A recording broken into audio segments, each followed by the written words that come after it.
Take two. There we go. Hello, ladies and gentlemen. Welcome to the Minions of the Zoo. I'm your host, Johnny Hellcat, and with me today is Will Forge. Take two. There we go. Howdy. Hello, ladies and gentlemen. Welcome to Stream could not be created. Try it. Can't. What? It's right there. Howdy.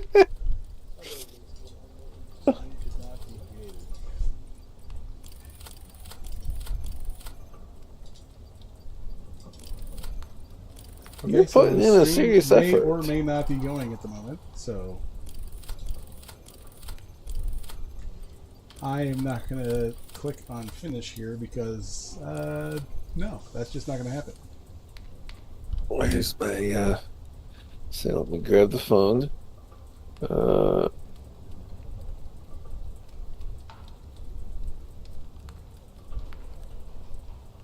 According to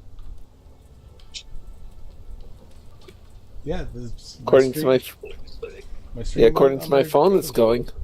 Yeah, my other stream was going. I'll just stick with this being here and call it good. Yep. That was weird.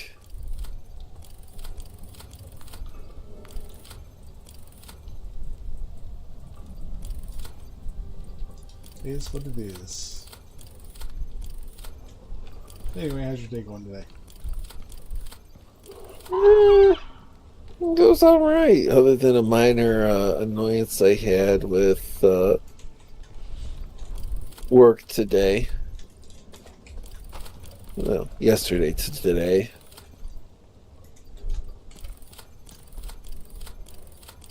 So I'm trying to get ready for some new recliners here, which includes some cleaning and organizing. So I figured, well, I've got some deferred vacation or deferred holiday time. Take 8 hours and put some time in today, some time in Thursday, with the expectation of it's supposed to be coming Saturday. So I put in the request for the deferred holiday that I have when the available time out in the schedule was like between 12 and 14 hours. Had I put in for paid time off, the system would have automatically approved it the moment I stuck it in. I'm just like, oh, he's asking for 8 hours. There's more than 8 hours available still, and just auto approved it. I didn't realize that the deferred holiday was a second-class citizen as far as the time off goes. Requires additional review, so it's got more than just a check, do you have it, is there time available? So it doesn't get approved in real time. It gets the lowest priority. I forgot about the latency. Oh well. Say until you actually get it approved and added to your schedule, it gets the lowest priority. So because I submitted it the way that I'm supposed to,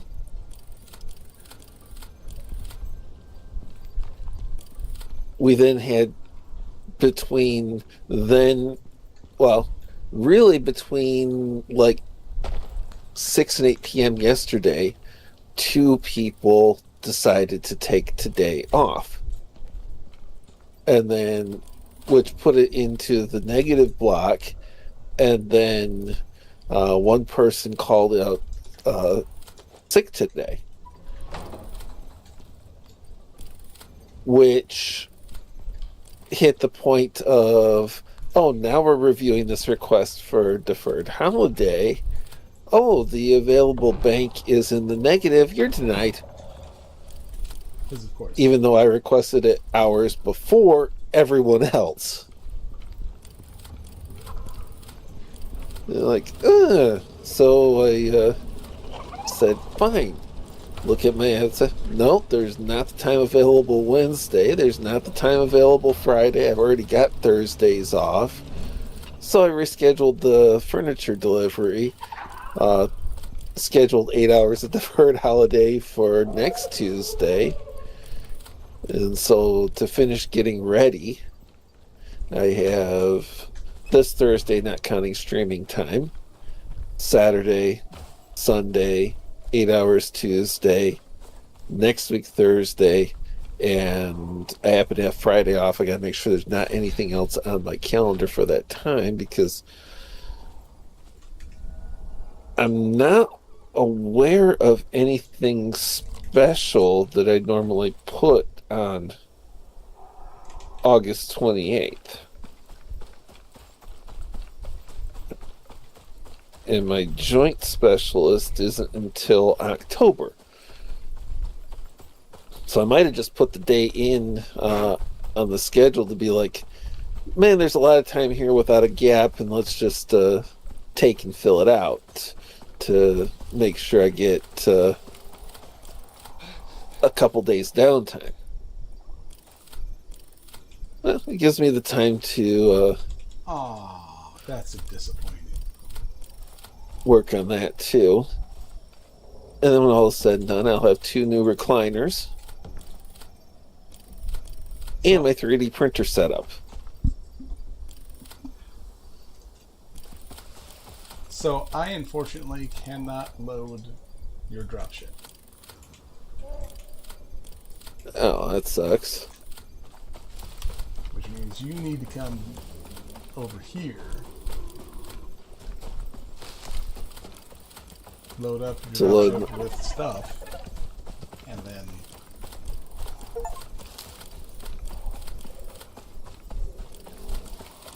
bring it out. So you're going to make me go through the lava cave to...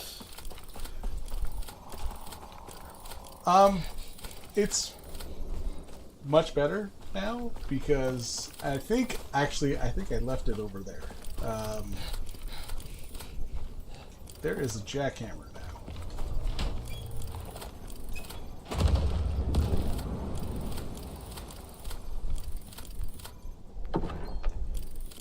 How does the jackhammer help with the lava cave? As far as when I went to clear out the stone around the cave, it plowed through it. Well, there shouldn't be any stone around the cave now. Well, there was. When I went through it, some of the caves resealed, and then a few of the other caves were just had a human-sized hole in it. Well, I'm fine with the human-sized hole. It's the navigation I'm paranoid about. Well, I made the human-sized hole a little bigger. Lithium bow. Now, color me intrigued.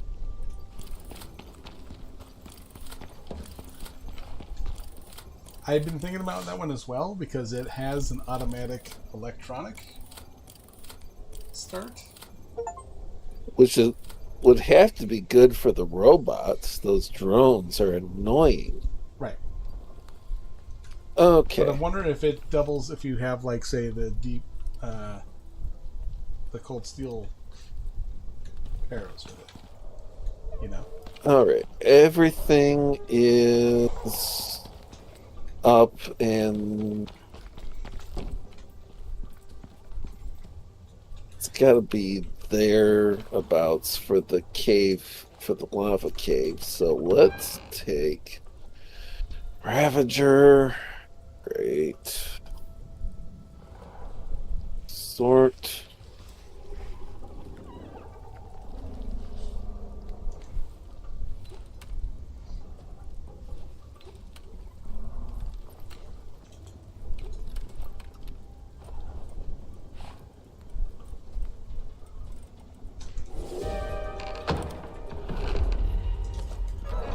So I've discovered a better way to make epoxy. Oh. And by better, I mean way better. We should have done this earlier. And that would be the miasmic axe.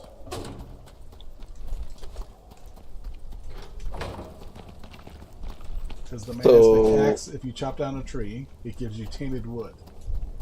if you go to the tainted wood and run it through the organic cleaner, it gives you epoxy. Oh. And it's 5 epoxy per piece of wood.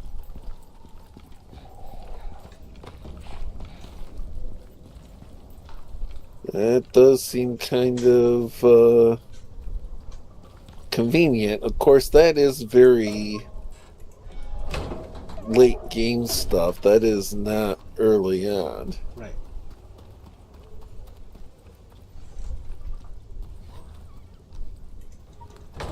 Okay.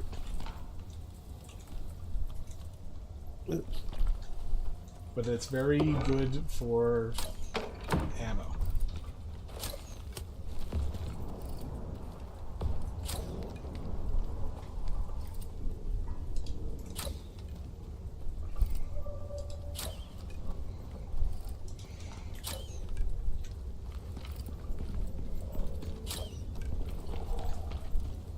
The only thing that you will have to concern yourself with when you get there, I'll see if I can actually make it there myself.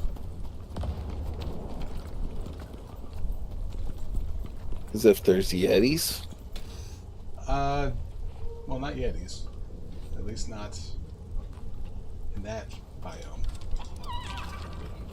Well, I was thinking the frozen one on the other side of the lava cave.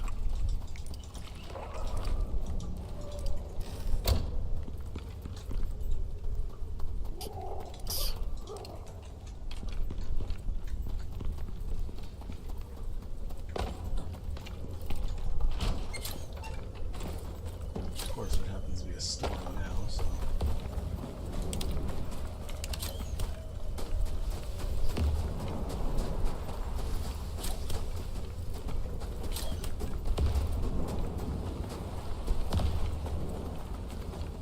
Glad these are the cheap arrows. Some of them are landing in the radiation zone and don't really want to mess in there.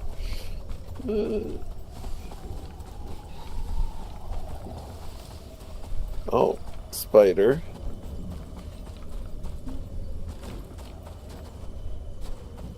Does that mean the cave is like... Most of them, yeah, that's gotta be it right there.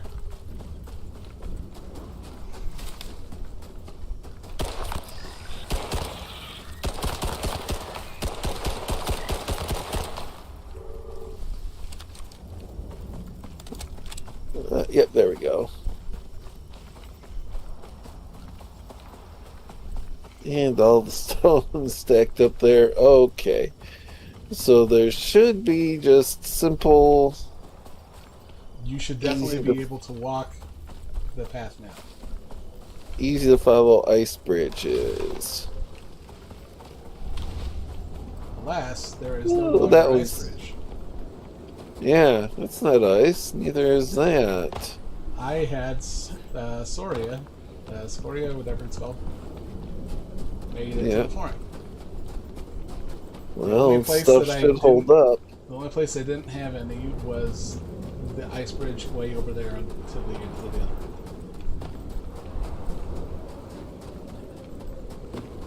That you'll have to get a run at.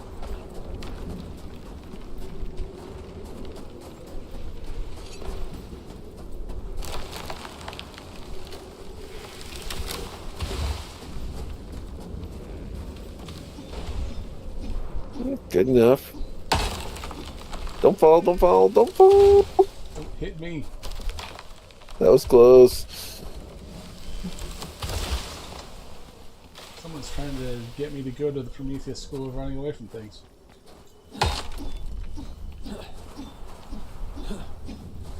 I'm kidding, I let her and running away from things. Well, I went to run away from the tree and then I saw it falling my way.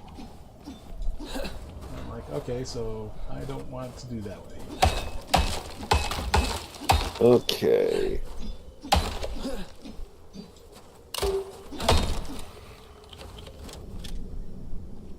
That was convenient.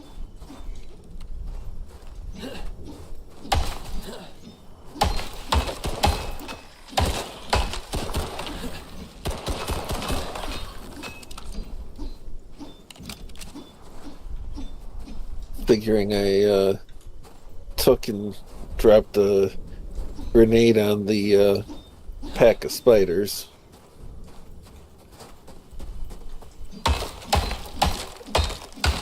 Well, for this, I should just be able to. Well, once I get to there, I should go across the open, because otherwise I'm gonna go the long way if I'm hugging the wall.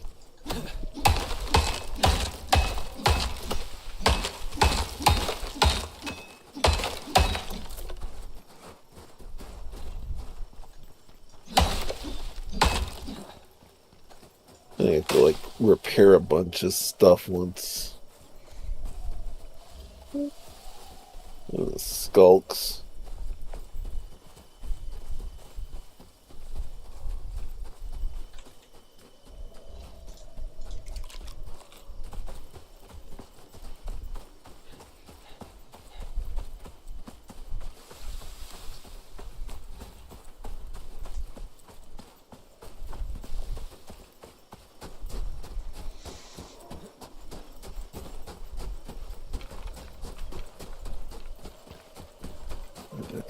That is where I have to go up a level or 2 or 4.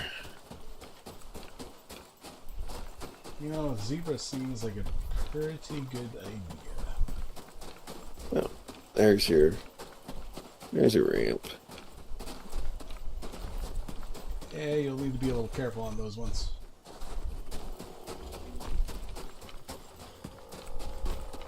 If you continually jump on those, it'll help get you through.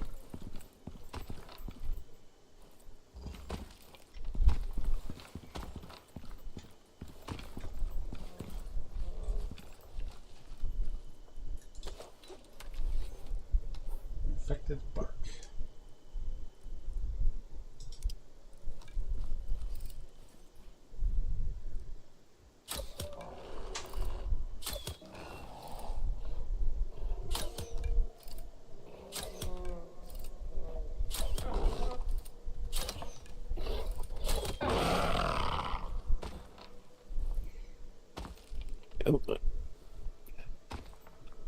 The snow is ridiculous. Are you stuck? Okay. That was for a moment. You can pick it up. Oh, you already have a thing. Sorry, man.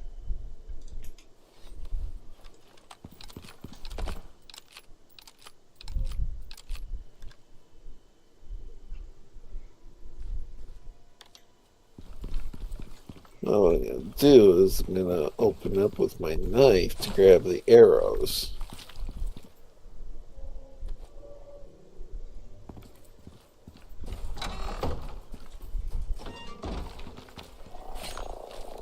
That's a blueback. There is a wolf. Super cool dice deposit.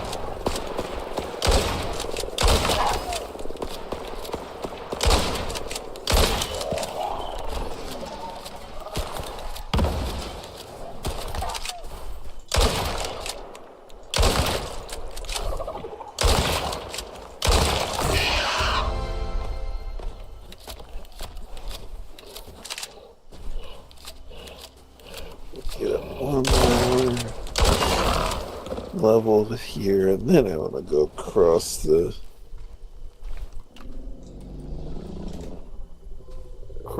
there.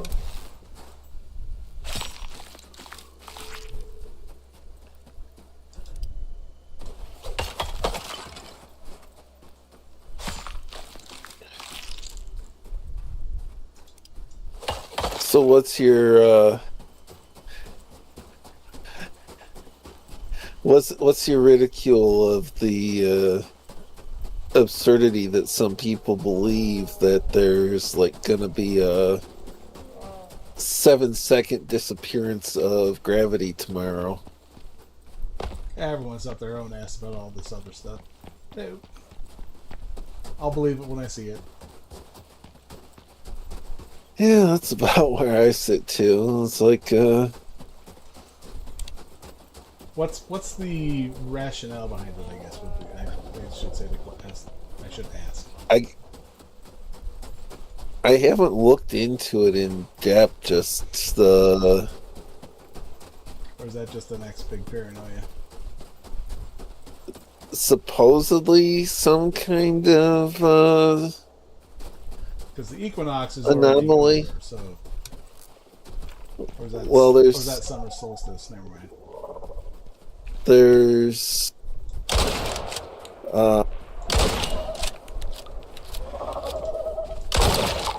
An eclipse. Oh, for and the morning, yeah. Say, and supposedly some other anomalous stuff going on. I'm like, well, you didn't find a Yeti, but I sure did.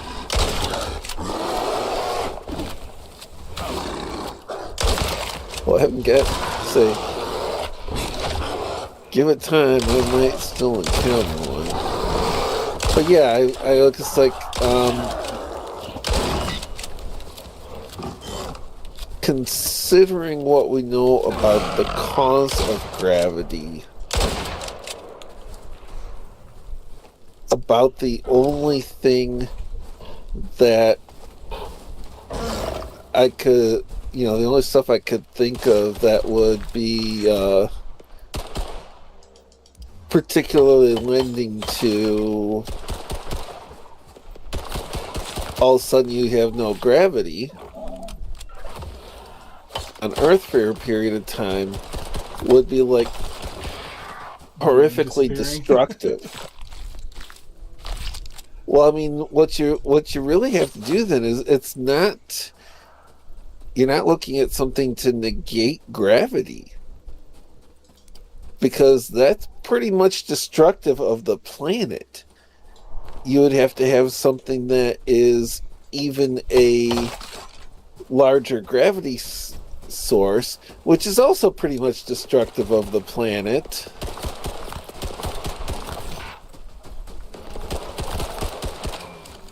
And would be like, oh,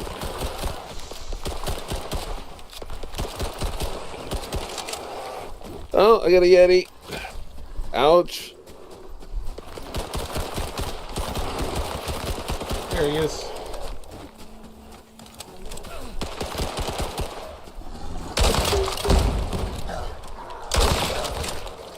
Fire in the hole. That didn't do anything. Oh, it was a smoke grenade. That's a smoke grenade. I ran out of booms. Oh. It's a good thing I came for you. Well, I still had gunpowder suppositories. I just ran out of booms, so I fired a smoke grenade at him. Suppositories? Okay. Freedom seeds. Yes.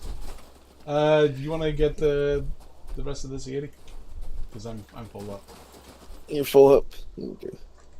Yeah, just a moment. Well, that was kind of pointless. Let's see here. Eat a few pieces of meat to recover my health.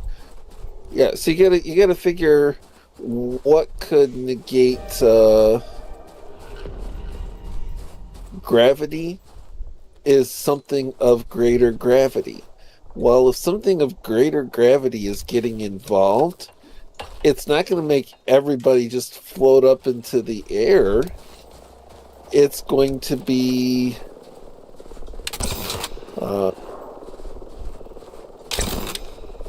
some people will get lifted, some people will get crushed into the planet as,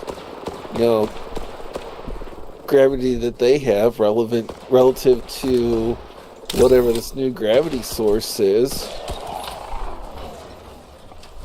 there. In the end, you're dealing with, it is, again, horribly destructive to the planet.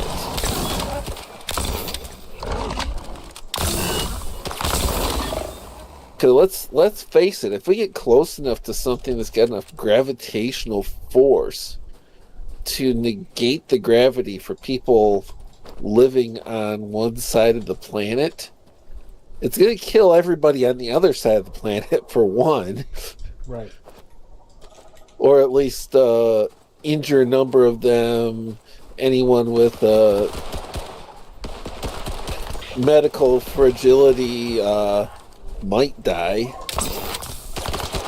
Because we're not built for multiple Gs.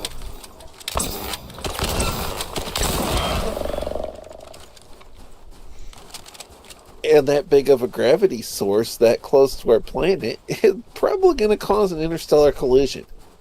I'm not buying it. It just as Larry the Cable Guy said, it's like wiping before you poop. It doesn't make sense. Exactly.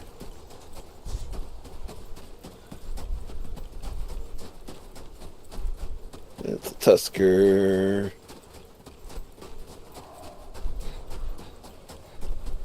Heard that. I didn't like hearing that.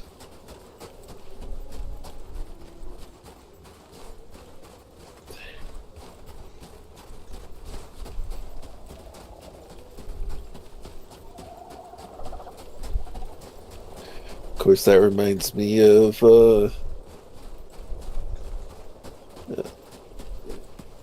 Snowstringer. Hey, Ranting. Hello.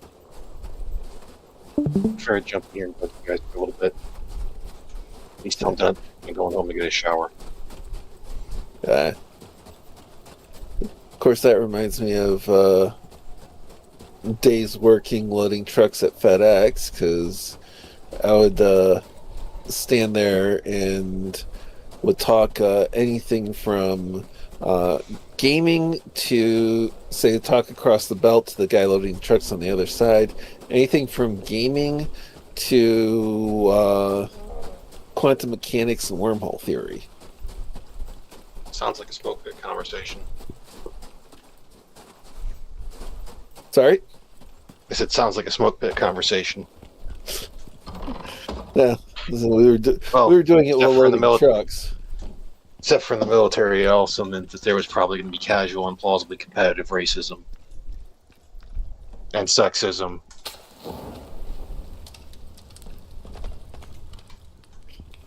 Well, there wasn't... Especially if it was a night shift. No racism that I'm aware of. The sexism was with the one terminal manager. The sexism was against men. I did get annoyed by a gal up the belt for me, but that was because I had 3 trucks to load, and I was getting buried in packages.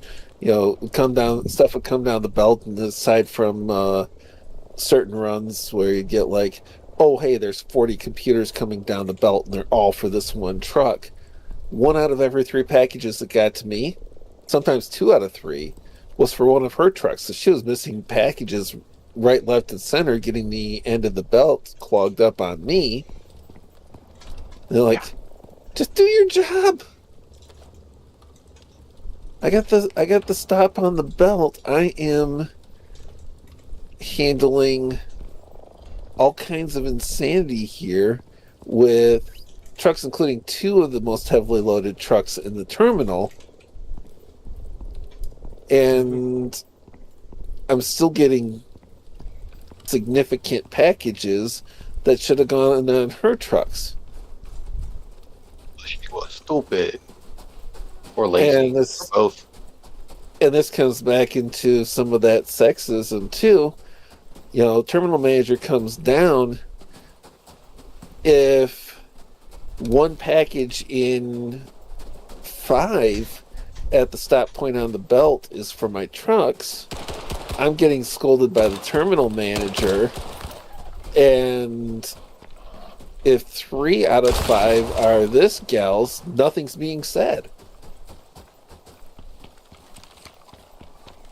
Yeah, that shit gets annoying. The one terminal manager was very anti-men. to the point of lying about the requirements, qualifications, and vetting process for managerial promotions from the belt, to be able to give it to an outside woman who has no industry experience rather than giving it to a man who's been working there. Yeah. It was that one was a learning experience. This is the same terminal manager that came over and gave me, because I was at the stop of the belt and I was getting packages backed up and staged, and gave me grief over having packages staged rather than loaded onto the trucks and having stuff on the stop of the belt. And as compared to other days and as compared to the previous day, I looked at the numbers afterwards. Oh, there's your... Hold up, before you... Oh! There are holes. Now you tell me. I looked at the numbers afterwards. Now, one of the things we got was... well, that was uncomfortable. Like I said, there are holes. Yeah, I was thinking about the gaps to like the side of the belt, but no, or to the side of the ramp, but no, I fell through. Apparently, there was a sinkhole somewhere, like between my work and GR. Really? Closer to my work. Yeah, that's what one of the guys was saying. I'm like, well, I don't take that way, so I'm not going to worry about it. Yeah, it doesn't affect me, so. Yeah, so the reporting at the beginning of the day, that day we had 200 more packages coming in than we did the day before. I looked at the numbers afterwards. My 3 trucks had 200 packages more than the day before. And I was getting grief from the manager for having 20 or 30 boxes staged. It's like, I tanked the entire volume increase for the day. Managed to Tetris them into these trucks.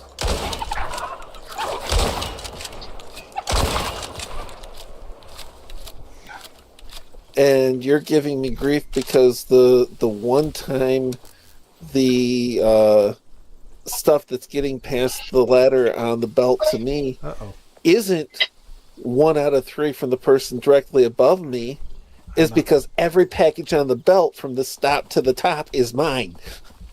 I'm not making the run home. That was one of the things I loved about when I worked with my dad. Because I'd have guys that would try to tell me what I'm supposed to do or whatnot, and I'd be like, okay, show me. Well, that's not my job. Oh, so you can't do my job, but you're going to tell me how to do it. Oh, yeah. She probably got promoted from loading trucks and stuff, probably. But she certainly couldn't have pulled my 3 trucks. There we go. Yeah, that was the other thing, was for the guys who've been like, well, I can do your job. I'm like, well, here's the question. Can you do this job as well as I can? Well, no. And you might want to just go talk to my boss. Oh, there's no reason for us to do that. Nope, we're done.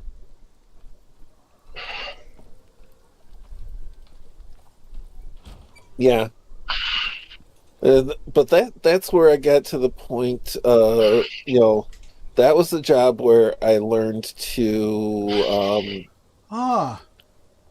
hate, to truly hate Hallmark, hate dots. How long has it been since you died? Huh?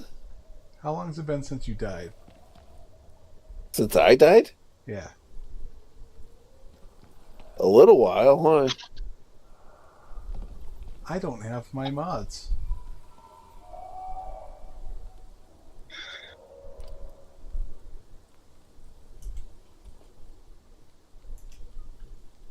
See. Like your death mods, or Well, you get the auxiliaries you can put in your suit. Yeah, I don't have any armor mods. You have your mods. The auxiliary modulator right underneath your fire suit. Yeah, that one I do. Yeah, I lost all 3 of mine. oof. Which dead body is it on? The one that it's not there, like it's completely Ooh. gone. So the one that went bye-bye, apparently.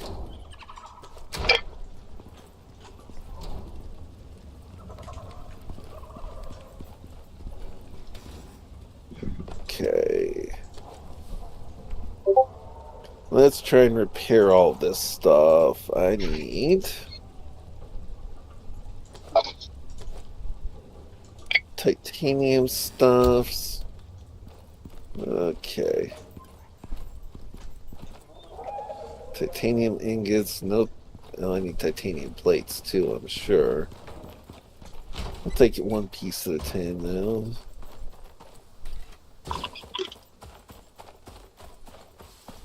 It says it's missing electricity again. The light is on. Like the is You're like, missing electricity. I'm literally playing on a computer. You've got electricity. no. It looks Oh, nothing's got power. You've got Check to the be generator. shitting me. What? My loot's gone too. Say what?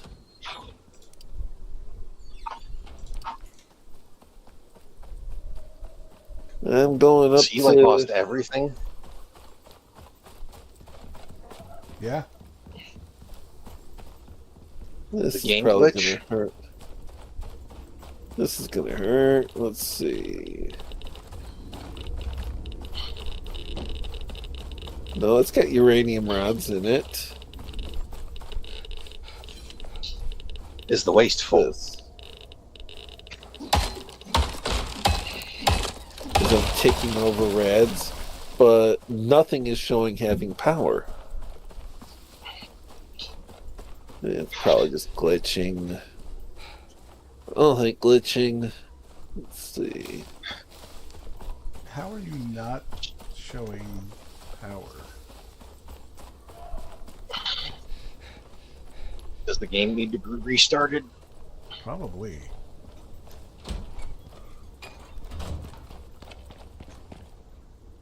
But your mods may still and loot may still be lost forever.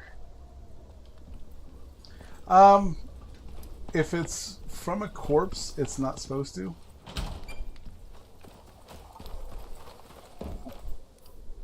Well, I mean, if it's Oh, there from it a is. corpse, it should be like. I found it.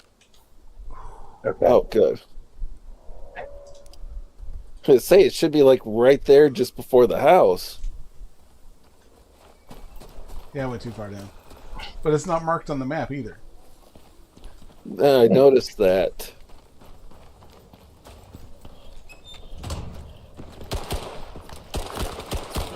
Which, when we were righteously slaughtered by the Reavers, I noticed it didn't give a shit about how many times it put a cross on there for us. Yeah, funny how that goes. Let's see. No. Which one of these is? Now, since we were talking games, did you I can't remember what game it was that because they went through and removed a bunch of content without telling anybody, Steam decided to do like full-on refunds for it, even though people had like some of the people had like 400 plus hours into it. I Oh, remember hearing something. So Steam is basically, you ain't pulling that crap on us? Yeah, because since they went through to go to move all that, there was no notification to any of the players. It was just straight gone. Like, I know at least one player that had brought it up with like 420 some hours on it, and Steam was like, "Yeah, that shouldn't happen. We're willing to offer you a full refund." Especially because he could prove that, that the stuff was there prior.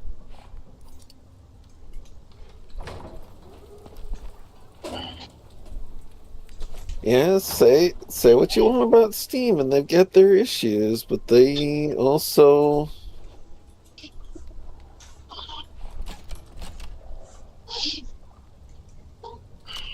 Wood, stone, epoxy, charcoal. Okay.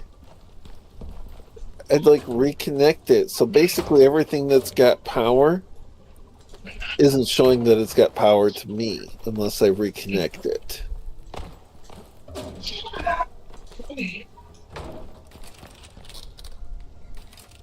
Did something damage one of the wires? The wires are pretty much once they're set, it's pretty much done. Well, I thought I'd ask because I know like monsters and whatnot, and even the weather can damage your. Yeah, these are all those are all pretty much, once they're laid, they're impervious. They about the only thing that messes, about the only thing that messes with them is if you go in and actively remove them with the wiring tool. Well, I didn't know, so I thought I'd ask. Hey, that makes. I say a lot of times. Like, right. I say an awful lot in my line of work. Hey, it doesn't hurt to ask. Yeah, assuming the question you're asking isn't itself a crime. So, I also have a water reservoir for you to take too. Reservoir for water container. I mean, I've got multiple water containers. Is it? It's the. Is this like a huge thing, or? It's a big thing, yeah. Does it carry conveniently, or? No. Oh, it's that big thing that ties onto your back and slows you down and everything? No, that's just a water container. This one you can put on the... it's like this thing over here with the rainwater collector. Okay. Since I'm pretty sure Will saw it from the message that in our one group chat, did you see the whole thing about I don't know if it was an actual attack or credible threat or whatnot, but like Trump being put onto a different plane, and then like the staffers and the journalists that got left on the plane as decoy? Yeah, I saw that, and I think probably the best response to some of the journalists on that is you get some CNN types and everything, of course, absolutely outraged by that, and probably the best reply is like, yeah, but he didn't leave any Americans on there. He left journalists. I mean, there were still staffers and whatnot, but it's the whole thing of the Secret Service doesn't protect the journalists. Their main job is the president and the other categories they're supposed to protect. Yeah. But the funny thing is people have also brought up, it's like Clinton did this as well, and you were fine with it when Clinton did it. So shut up. Yeah, that particular duty roster, their only job is to protect the president. Yeah, whoever their detail is for is who they're meant to protect.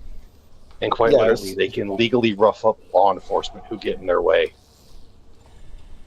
They can legally rough up their charge to save that person's life. So it's like, That's the one thing that a lot of people that are critical of Trump just don't seem to get, and I'm starting to think it is deliberate and willful. When it comes to his safety, he has no say. Mm-hmm. His wants, his wishes are completely subordinate to the say of the Secret Service when it comes to his safety. He says he wants to do something, they can say no, and they overrule him. Mm-hmm.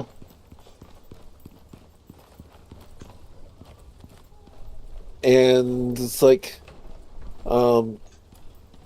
it's entirely possible in that circumstance that they said, yeah, we're doing this, we're taking you off the plane this way, and you aren't saying a word to a soul.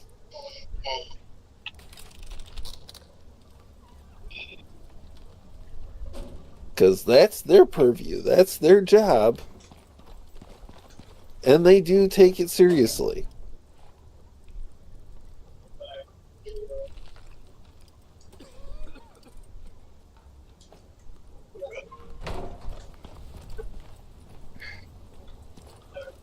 It's just always seeing the hypocriticalness of the journalists, which is why they say, you can't bully journalists enough, you can't hate journalists enough. Yeah, that's one of the people I follow on Twitter. On average, once a week and sometimes more, posts a meme that's always bully journalists. Yep. Sometimes less often, but usually more. Yeah. Oh, and if you need to, I have plenty of flares.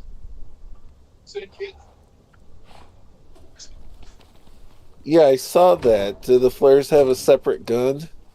No, they use the grenade? the barrel launcher, yeah. Okay. I'll take one stack.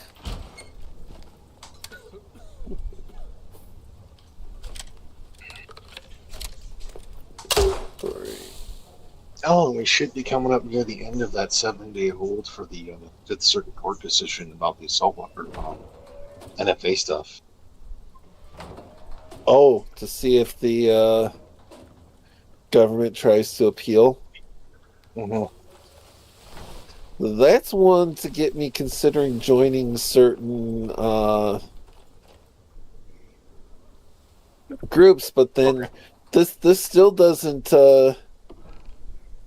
I would love to find out if it's been argued, because there is a serious flaw in all of the state level laws about gun restriction, aside from them just being flat unconstitutional under the Second Amendment. Yeah.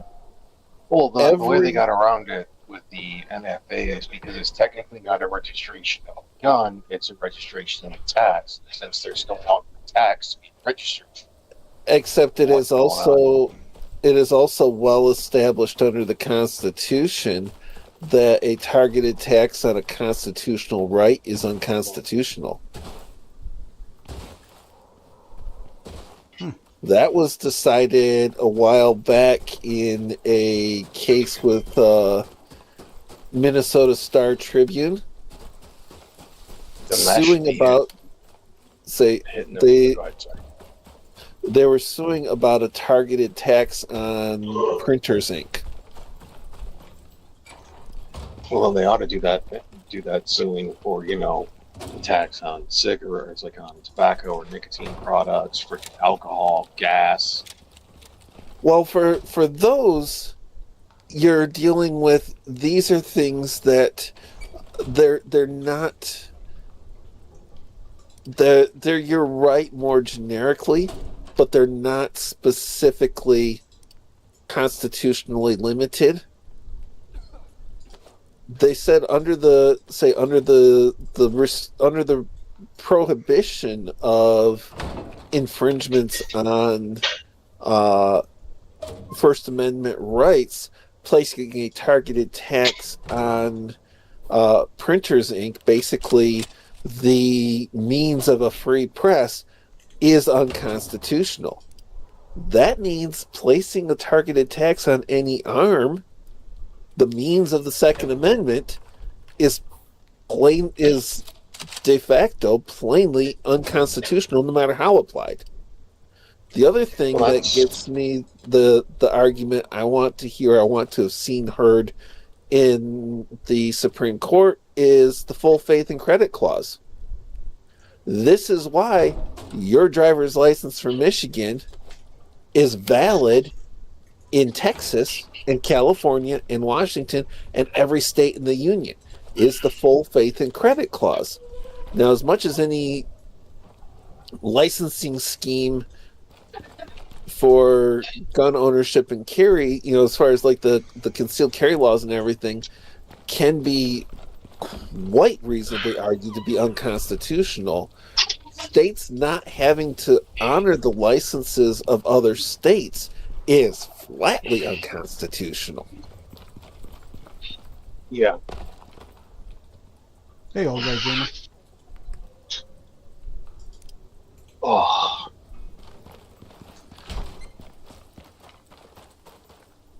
And I've never heard an argument against either of those that passes even the most cursory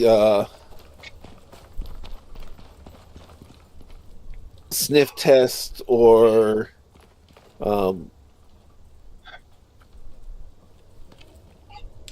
Hey, Will, can I shoot you for a test? Okay, I suppose. I just need to get let me grab something here. If it hurts too much, I'll shoot you back, but This should be relatively painless.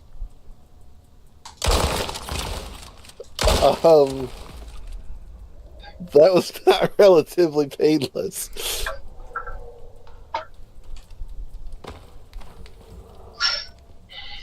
Now, do you have your yeah,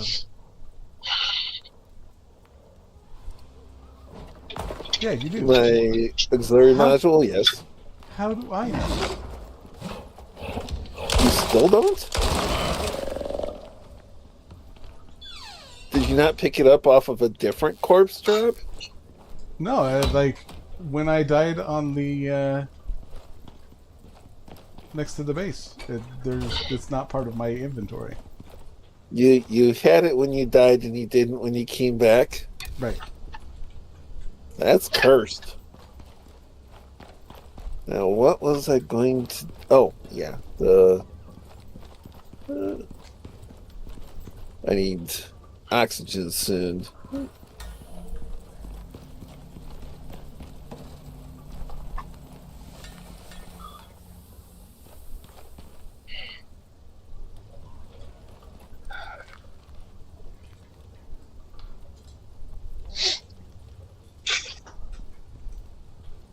Okay.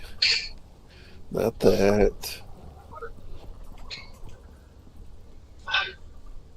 Oh, there's the Storkas over there. The Storkas are fine.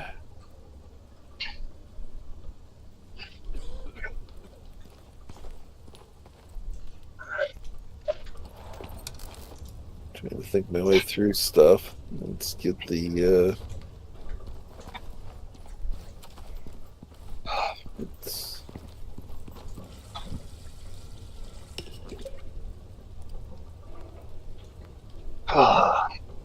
Hey, it worked. get some healing going on. I gave you the anti-radiation tonic, and it actually stuck to you this time. Oh, good. I was going to say that I needed some.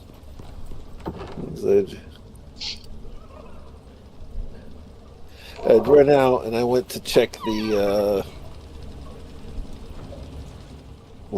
reactor to make sure it still had fuel. Oh, and there's some stanomatonics on the chemistry set too.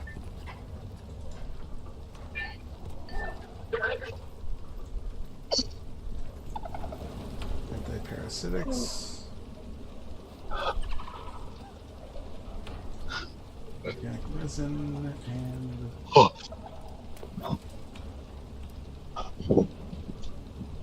Okay, and then what's our...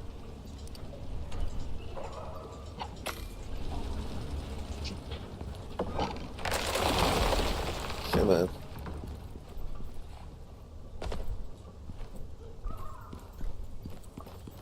you just tore up my floor.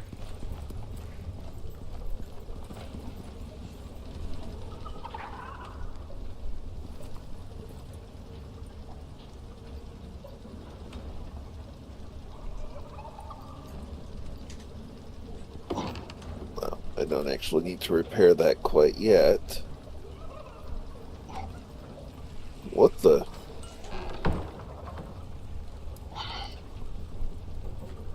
How did I end up with that? I have no idea. It's one of those, it makes no sense.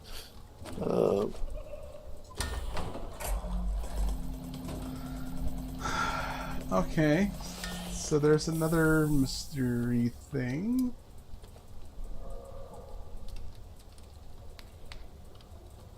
Grab some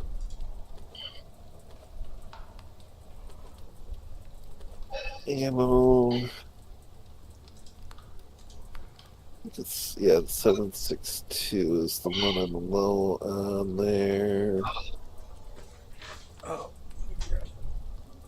One stack. my wife is inundating me with Facebook reels. Yeah, you get that too, eh? It's like, you know I'm streaming, right? She's like, yeah.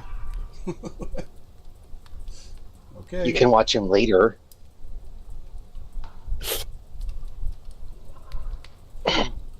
As Rotten channels the spirit of every wife in the history of the world. You're welcome.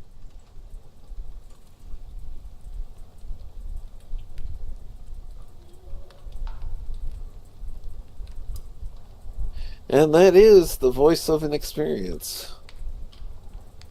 Let's see here.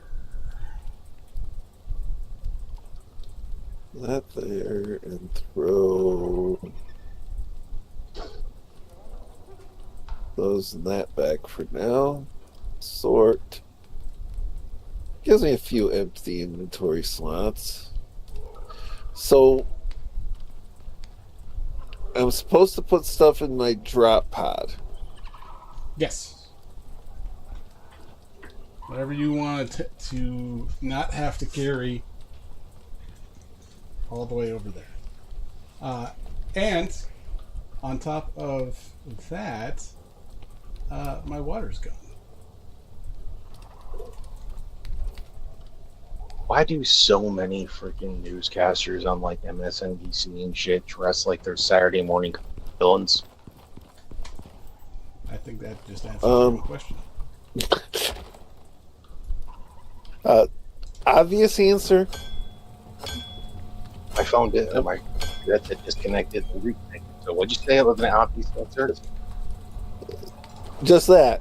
Obvious answer. As Jay was, yeah, you answered your question. So you provided the answer in the question.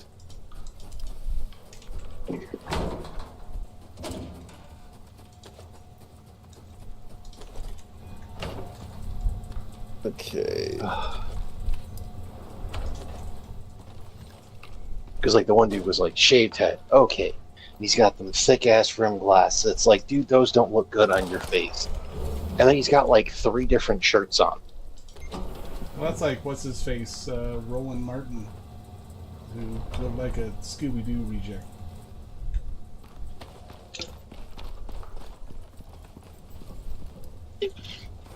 Oh, and since we've talked about that, I still think it's funny of the Rolling Stones glazing Piker, and they're like, the right is so afraid of him. It's like, there's maybe like 3 people on the right that are afraid of him.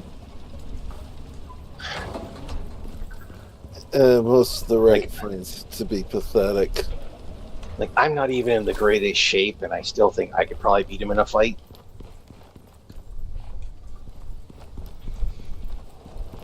With kicks like that, I know I can beat him in a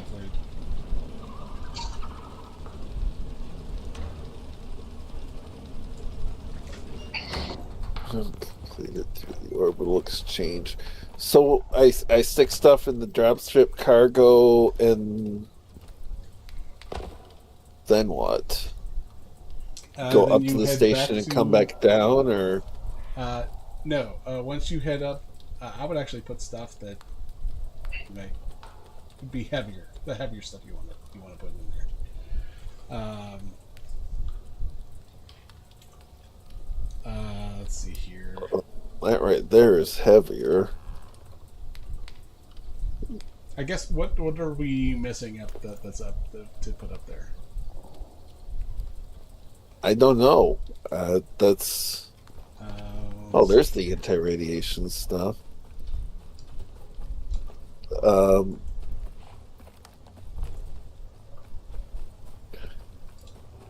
not sure what we are missing over there, the although you wanted to take the batteries. oh yeah, because it doesn't have the nice steady nuclear power. Yeah. I will find my way back to the house.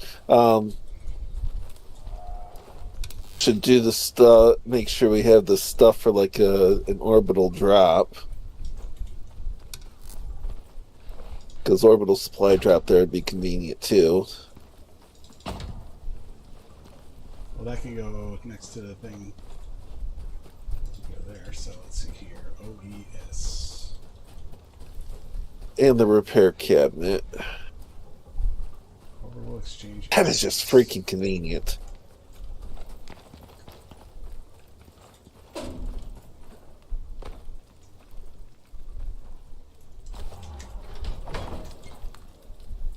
That's gonna take some melting.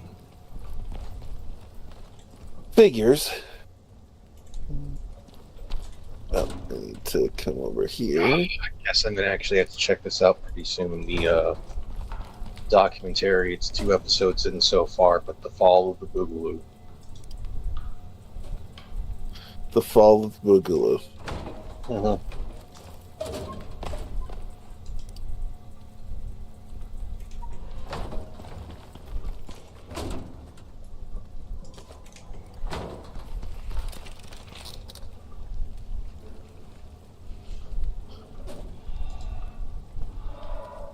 The Boogaloo will never fall. It's just going to get reassigned.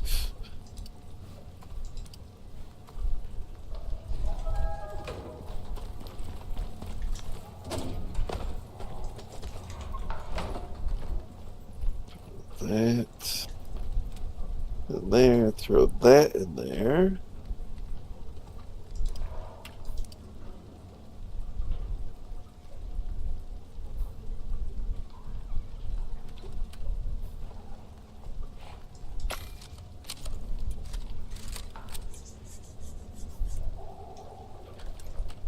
Checking my loadout right now.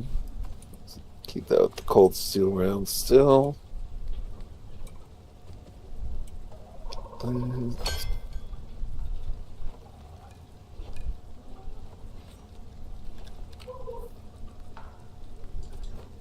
Oh, I'm actually running candlelight on 556.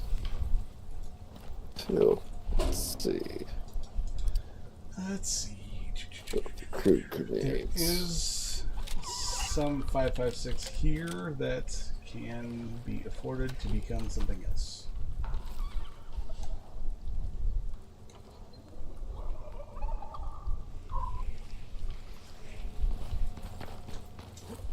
Well, I just figured top off my stack of 556. And do we have... Which one is that? The cold steel. Yeah, top off the cold steel stack too. Oh, look at that. It's a good thing we made a shitload of gunpowder.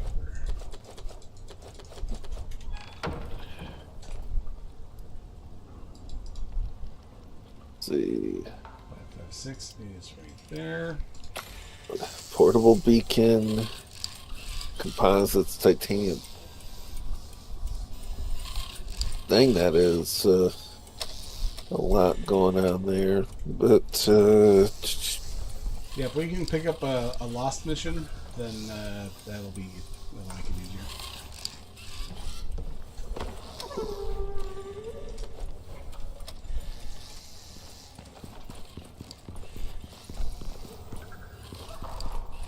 about this one.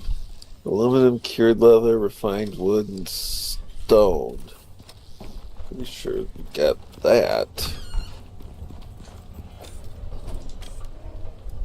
Hidden cache. Refined wood.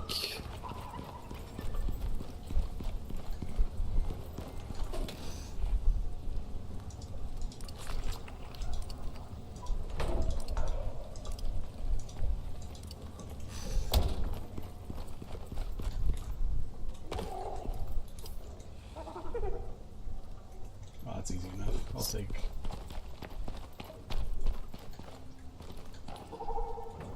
fatty on this one. Stone and what? Where the hell did you go? Oh, there you are. Where's the cured? So where's the cured leather? If that is not by the fabrics bench, you may have to make some. Fabrics bench is upstairs.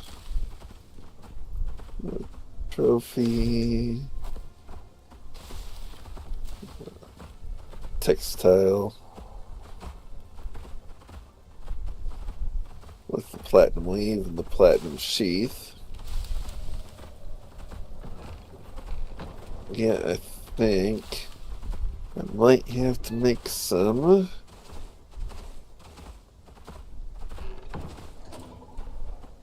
Oh, no, there we go. There's cured leather. Okay.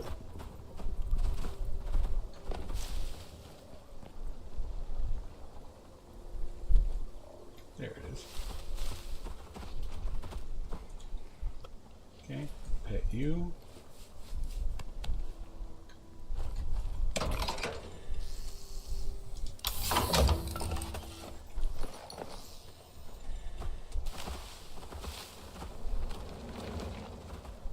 Is there a manufacturer out at the desert? No. Or not the desert, the fabricator. Fabricator. Let's see. Titanium plates, screws, steel. Let's see if I can prep one, because that is one super convenient tool, let me say.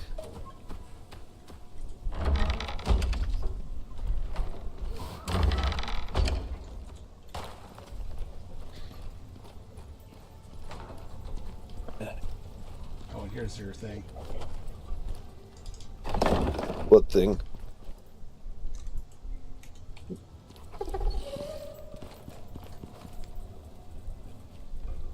The thing you just walked past. Oh.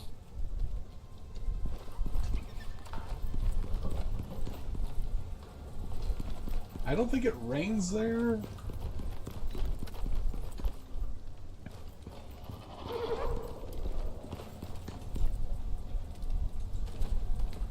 And I think whatever water it does drain, it doesn't. It's not. Yeah, I have titanium melting right now, so Yeah, well, this is steel. I do need to make cold steel.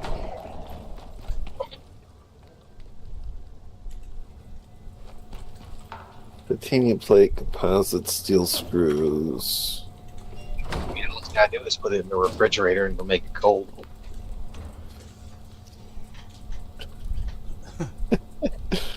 And then when he ends the thing, I'll get you next time, Gadget. Next time. How's it going, Frosted?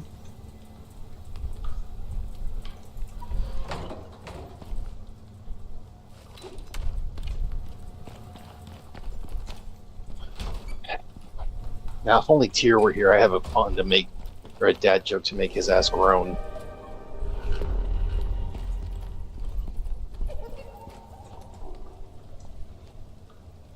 Oh,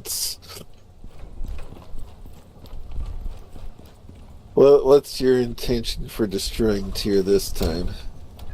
So there was this soldier who went through war, right? Because of everything, you know, his job and everything, he's been pepper sprayed, CS gas. I mean, hell, he even survived mustard gas. You could definitely say he's a seasoned veteran. Oh, I love it. I absolutely love it. Fish pie. Pastry mushrooms. I need flour.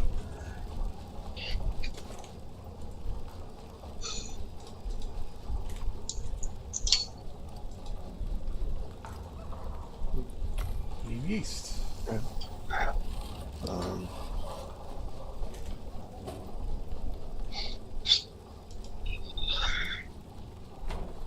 Animal. Oh, never mind. Animal fat's right here.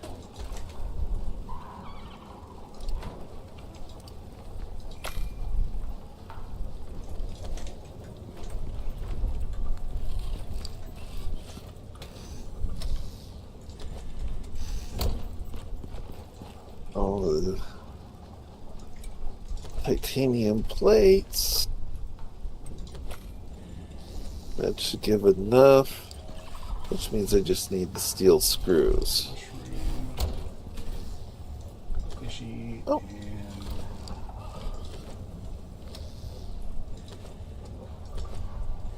And fishy.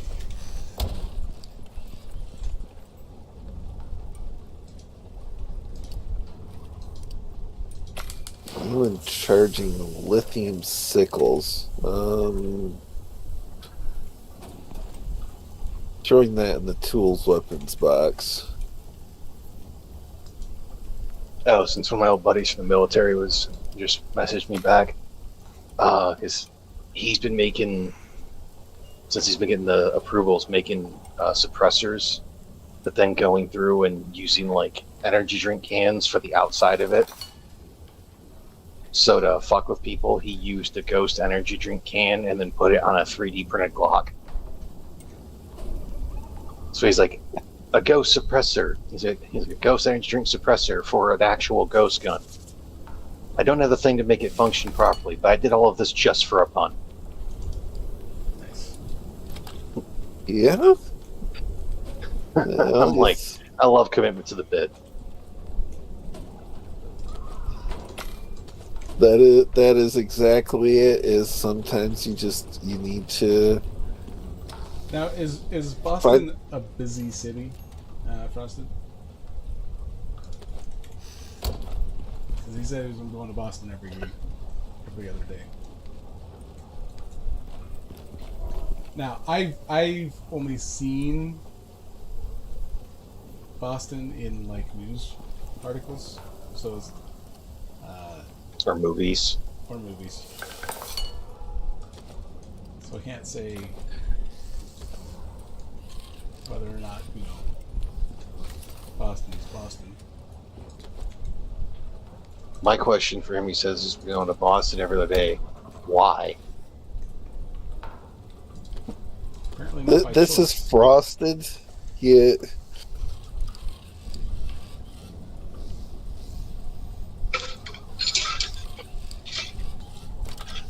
Composite dropship recall beacon.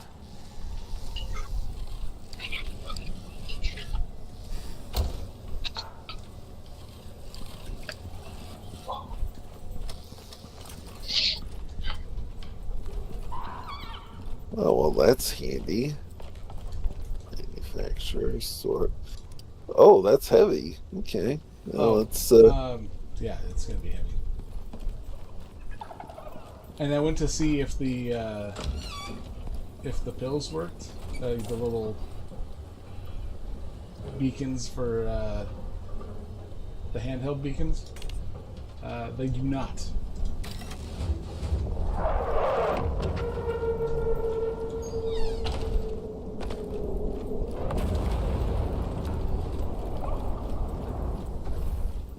Gee, I don't know if we can afford 52 gold ore. oh, that's going to be tough. So tricky.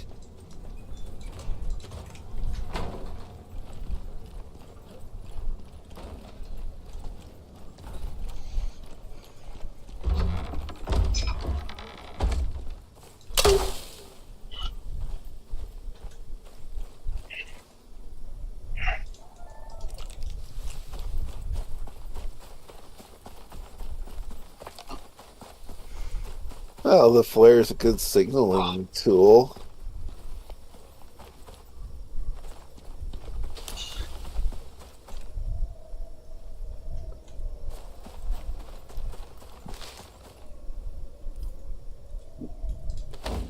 Now, all I can think about is the one episode of NCIS to where a guy used a flare gun to end himself, and he still got the result he wanted, just not with the effect he wanted.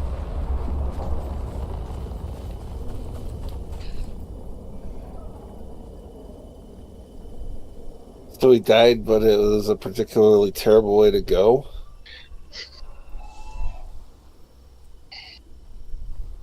Yeah.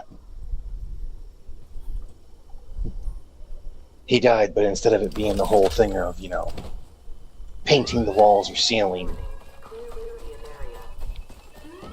It's instead burning of just yourself. no, it didn't ignite soon enough, so it was just massive blunt force trauma. Oh.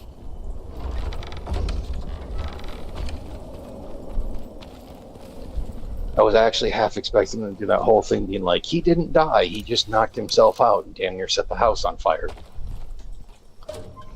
See, now my thing is, I have excessive levels of self-dislike to the point that I will claim that I hate myself. I've never hated myself that much. Oh, it wasn't because of that, it's because they were coming close to catch him for the crime him and a group of other people had been committing for years. Or crimes.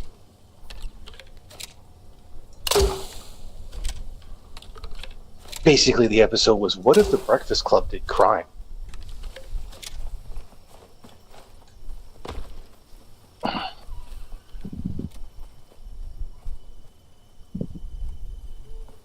much light do you have down there?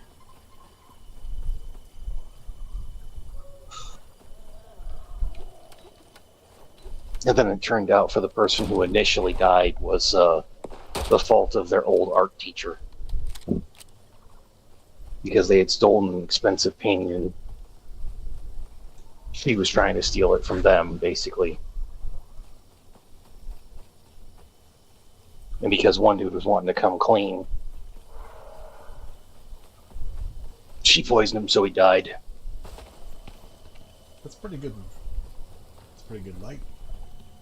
Yeah, those are practically daylight flares. Let's see. Until they hit the ground.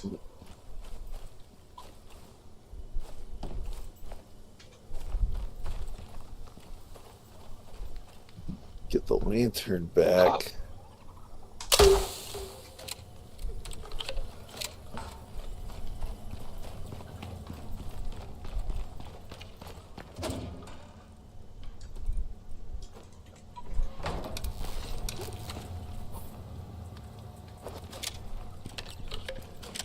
Plastics, composite, titanium plate, portable beacon. We're probably light on the composites at this point, too. Let's see. We are.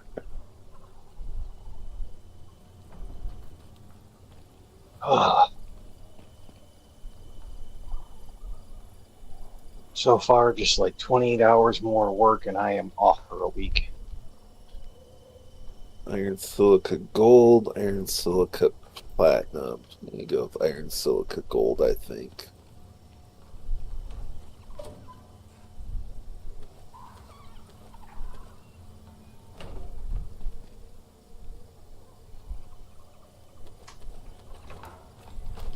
Yeah, closest I get to a long break in work is next week because I don't work Thursdays and I took Friday off. I wonder. I'm gonna humor myself with some.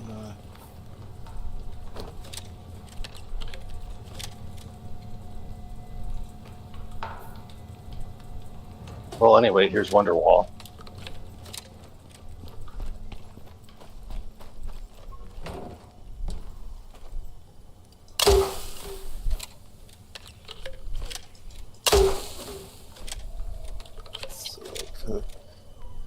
Okay, it's teasing purple.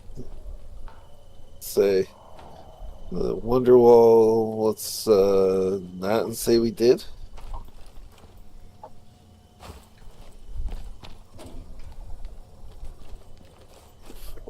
Huh. It is doing purple.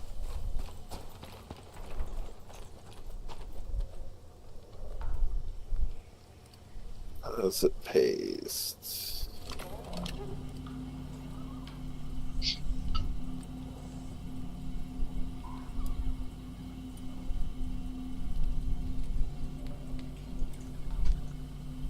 Cyclists aren't people.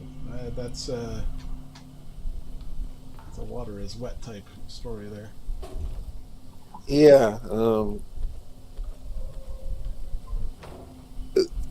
granted, I mean, fact check true, but need something that's less obvious.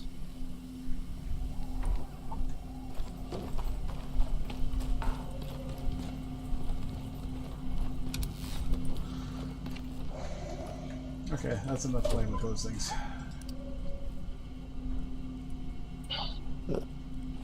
Till later. Yeah, they'll come in handy or they won't.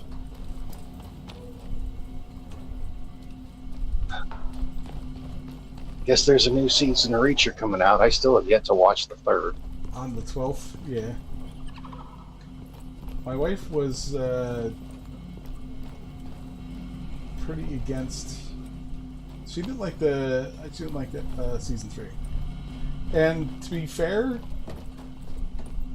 I didn't like it as much as the other 2 seasons.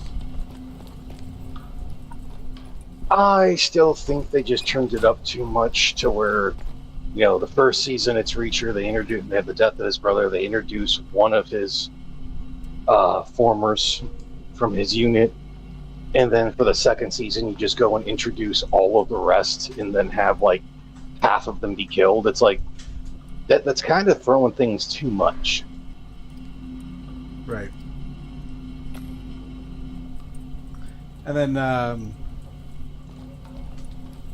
with 3, they introduce random character and kill her off.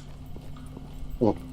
But the character is so random that you don't have anything to connect her. Like, there's no reason for her to be there. Really. I mean, that's like, I still need to get through season 2 of frickin' True Detective. I got like halfway through the first episode and was like, I have no idea what's going on, and I don't really care anymore. But let's see here.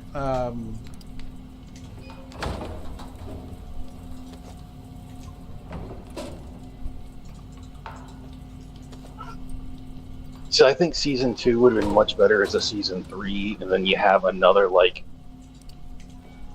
one-off murder mystery thing Reacher has to solve. You bring Neely back, and you bring like one more person from his former unit, or you have it involve one person from his former unit. Right. Oh, it's don't break. That's why. Are these 2 advanced battery packs here supposed to be going to the other house? That's what I was thinking you were gonna do. Well, like, Being that they're heavy, I figured they would be best to go in the pod. yeah, you just need to pick them up.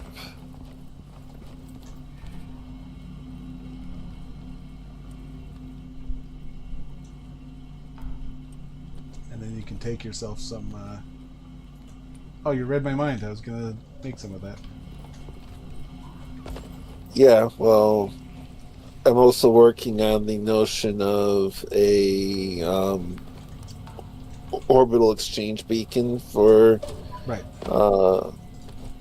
the other place, and one of the things that needs is composites. And the composites were running a little light, so I'll start making composite pastes and cooking. Because, let me see here, the orbital exchange beacon. Okay, it's got plastic, it's got the electronics, it needs composites, titanium plate, and a portable beacon. Cooking composites, we're cooking titanium for the titanium plate. How many titanium plates do you need? I don't recall. 4 bits. Wouldn't you be for the titanium, not cooking it? Smelting it. I watched the first season of True Detective, and it was... so it needs 20. So far, we are at 11. Say, I've not watched True Detective and I've not watched Reacher, so... First season of Reacher's good. First season of True Detective I like, but they do kind of go pretty quickly from 0 to 100. And it's a lot of back and forth of present to past. So we're doing major Well, 'cause they're flashback. Sort of, because they're being like the first episode starts where it's mostly in the past. All of a sudden, if I remember correctly, it's been a while since I've watched it, to where then it's like all of a sudden you see like Matthew McConaughey in a conference room in the police department because they're questioning him about the past, about like the cases that led up to their big bust. So he's not obviously not telling them everything, but they are kind of showing what actually happened.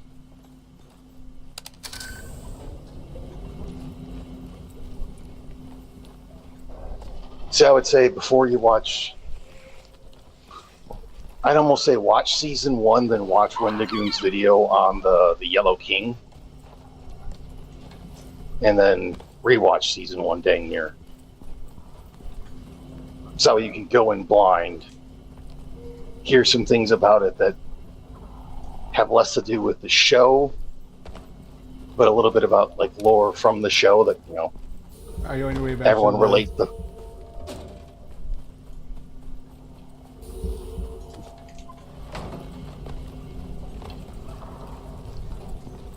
That's just... It's a lot of stuff to stack up. Am I going to remember all of that? No. Probably not. You can watch it either way. If you like watching Wendigoon, I recommend the video anyways.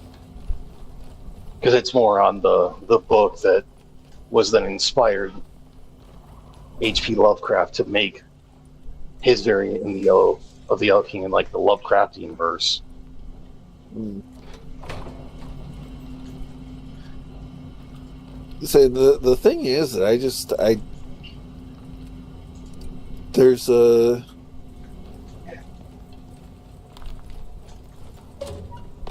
a lot as far as like long form videos. I don't watch that many. Well, I think that one's over on his Windagang one, so it's shorter than his usual Windagoon videos.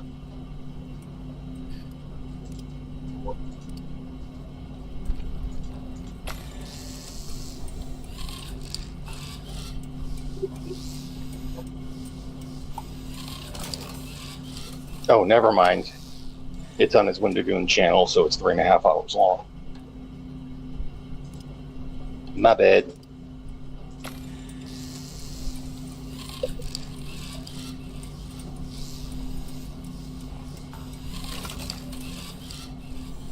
Yeah, it's just the long form videos stack up quite a bit.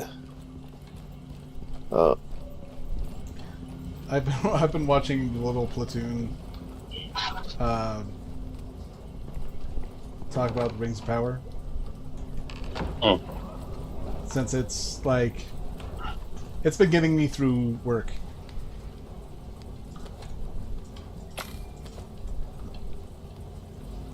So it's like 5 hours long. I'm like, I can do this.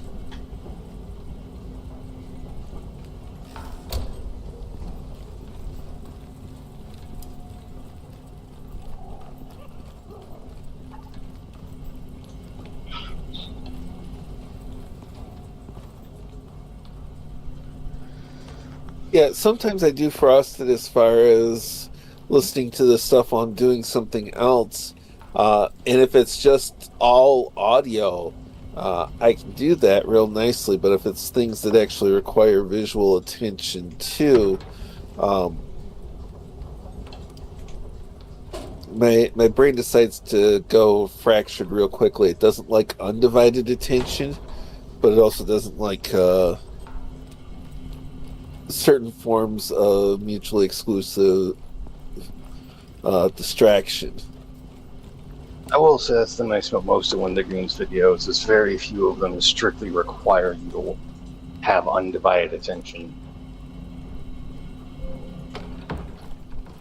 But you're also not talking, because of the nature of the work I do, you're not talking about stuff I can listen to while I'm working most of the time, because you're not going to listen to a long-form YouTube video while you're talking on the phone. No. Especially if you have to pay attention to stuff on multiple screens and what people on the phone are telling you at the same time.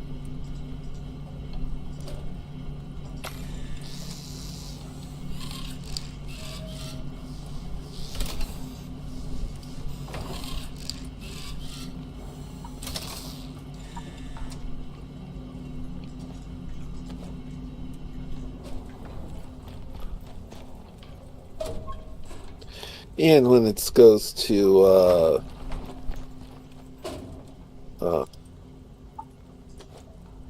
medium form and long form videos, I tend to go first towards legal analysis and trials. I mean, everything's not for everyone.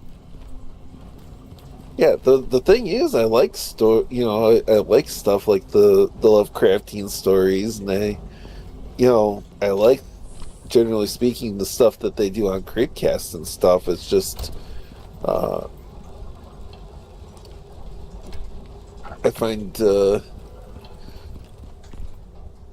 Creepcast has got so much going on time-wise that I have to deliberately block out time for it if I am going to listen to it, at least as far as, well, I'm going to listen to Creepcast rather than listening to this, listening to that, listening to this other thing. I mean, the best parts of Creepcast are still typically when, Meat Canyon goes off on a tangent or has a crash out. In my opinion. I actually just started back on audiobooks. So I've been listening to Andy Serkis's narration of Lord of the Rings. Yeah, see, I do a lot in the realm of audiobooks, and that's you know, it's what I tend to do while I'm doing things like housework and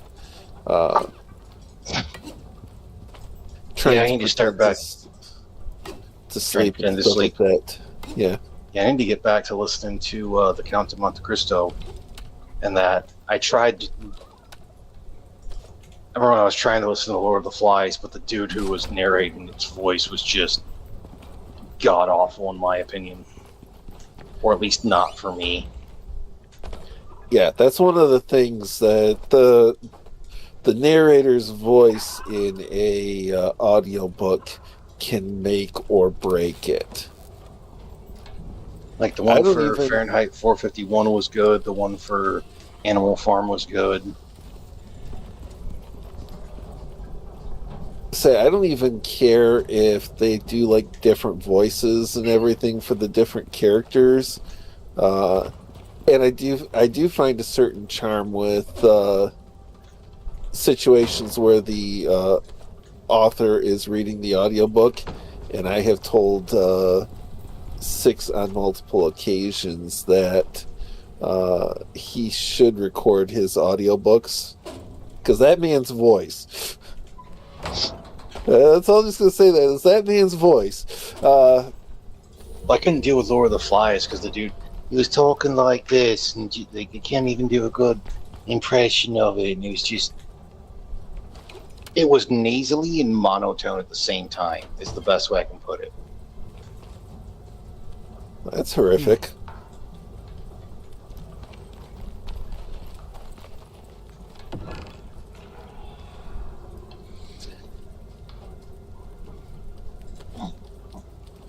So I read the first two Lord of the Ring books, chapter 1 of the third, then I got sidetracked. Yeah, that'll do it to you, Frosted.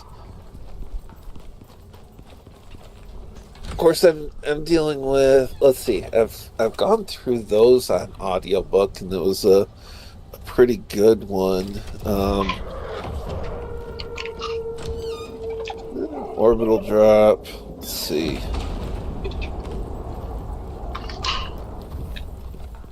Yeah, I gotta remember where the hell I'm at for the Dresden Files. Yeah, I'm currently going through a series titled Mission Clockwork. It's multiple books.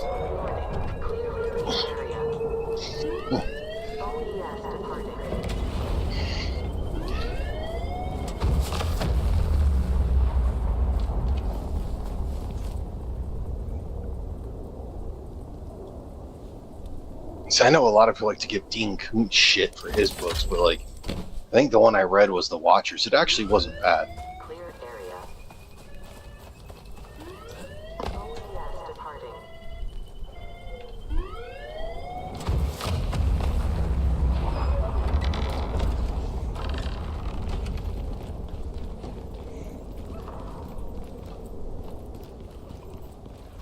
Yeah, for us, it says if you want audiobooks of horror stories, books, go with Horror Babble on YouTube. He's got the perfect voice for horror.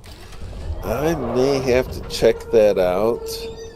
Of course, I go far and wide on audiobooks, and of course, right now I'm actually reading. Well,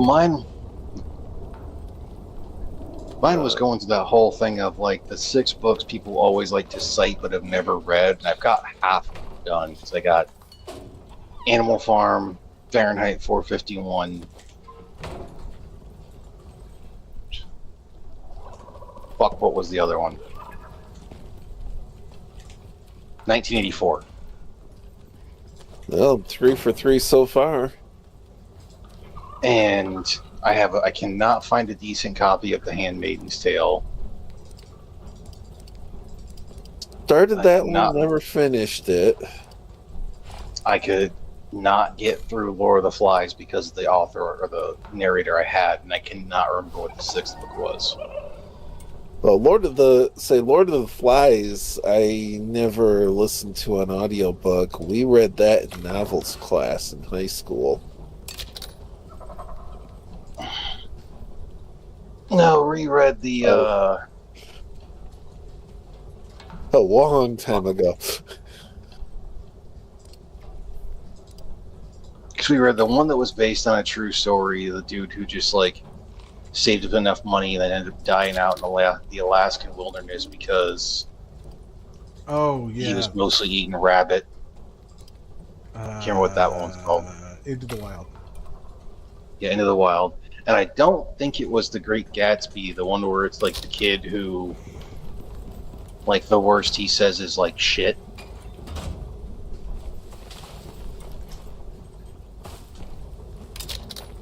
He gets punched in the stomach by like a pimp or something because he was trying to buy a prostitute. And yeah, he's like, it's like held my stomach like I got shot in the stomach. I'm like, I know South Park made fun of it when they did the Tale of Scrody McBooger Balls, that episode. Don't know. Can't remember what fucking book it was. Basic scope. Let's go with that.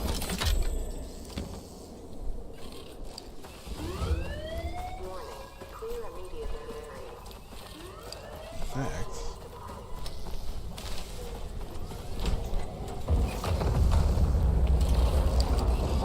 Okay, down to needing 3 titanium plates and 1 portable beacon.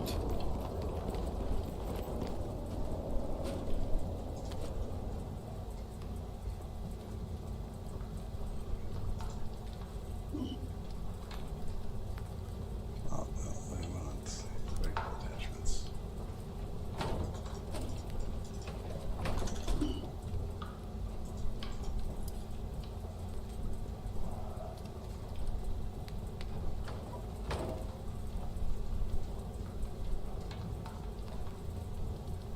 House of the Seven Gables. Never read that.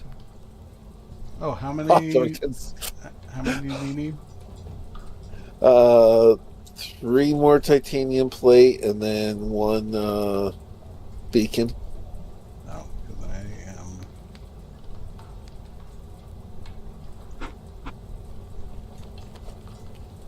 It is cooking. with Catcher in the titanium Rye. plates. That was the book we read that, you know, they wanted to be like, oh, you know, this book is this because it's got some bad language in it. And I'm like, The Edge. I've heard my dad cuss worse when working on freaking stuff. We are missing Kind of like a truck or one something. Titanium plate.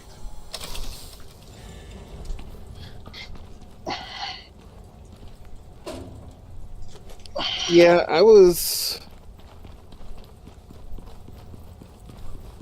I've been meaning to read that at some point. Like, Where the Red Fern Grows is a way better book than that, and way more emotional, and didn't even have half the language. I love a meme I saw about where the red fern grows. The funny thing is we, my 5th and 6th grade teacher, he read that book for us in 6th grade, and he had recommended it to me. So, like, you know, he told people told the other students flat out. He's like, "Hey, I'm gonna let you know this has some parts. It's gonna get me emotional, and you may see a grown man cry. So, I'm just giving you a heads up. This is still one of my favorite books." Give me a rifle. Say, I saw this. And I was like the only student who had read it, or who had read the book previously. Rifle, what kind of rifle? Rifle. Hunting rifle. If you have it. Rifle. I was like, yeah, that narrows it down. Yeah, he's incredibly precise sometimes. Well, there's rifles and there's shotguns. There's no happy mediums. All right, let's see here. Well, I mean, there's bolt action and there's full auto. I mean, we cannot attach. but that's not like a crafted rifle. That's an orbital drop rifle. Right.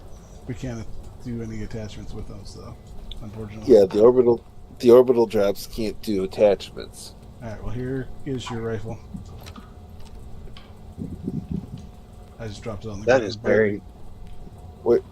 That is very, very homosexual of the game.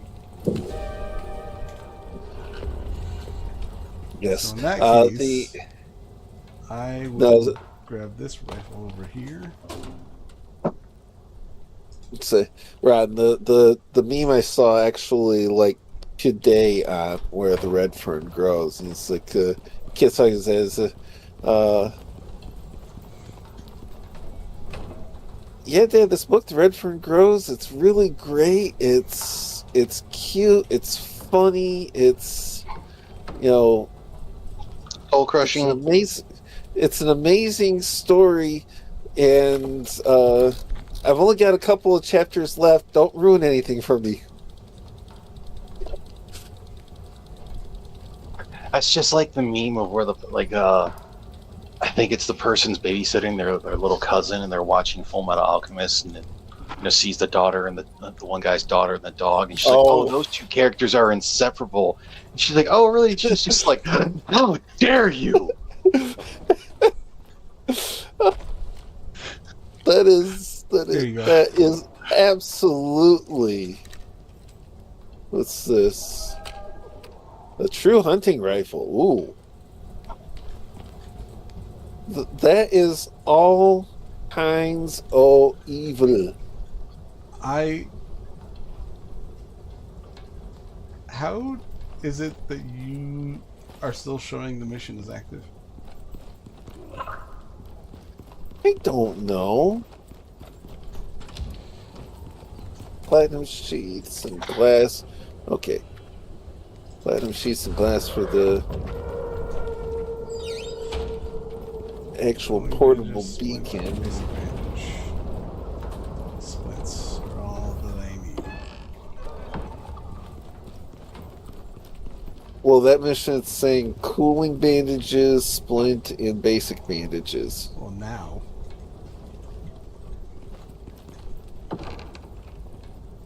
Ooh, mess with me like that. Platinum Let's sheets see. and glass. The glass is in this one. Yeah. I suppose I need to make a thermos. Yeah.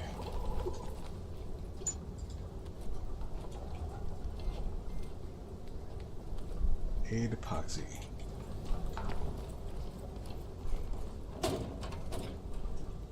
Trade that out for my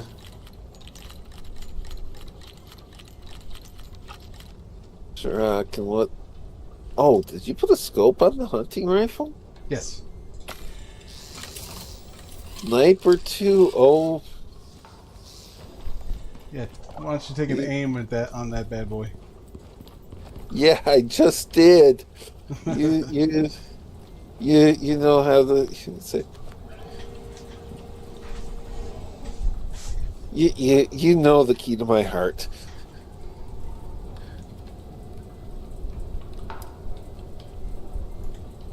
Let's see. I've never actually read Catcher in the Rye, but from what I've heard other people mention of it, it is overrated garbage. But It's not a bad story. It's not a bad story. It's just that whole thing of like every time they try to introduce it to kids normally, and it's that whole thing of I could understand when it came out it being seen as controversial, but like currently it's not, and it hasn't been for 40 fucking years minimum. Like they have definitely been hearing worse on movies and about the same on TV shows. Like 20 years ago, TV shows, probably not so much. my dad, who is also not really a reader, he goes, the best thing I've heard about that book is that it killed a beetle.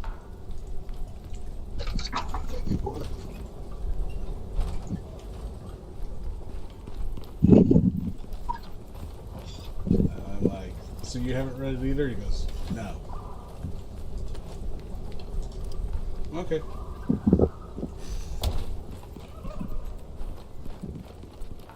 Yeah, I can't remember if that's the book, like the last book the one dude read who shot John Lennon. It is. No. That's also what they made fun of in South Park with Yeah. squirting nuclear balls. What school had you reading Mary Higgins Clark, Frosted?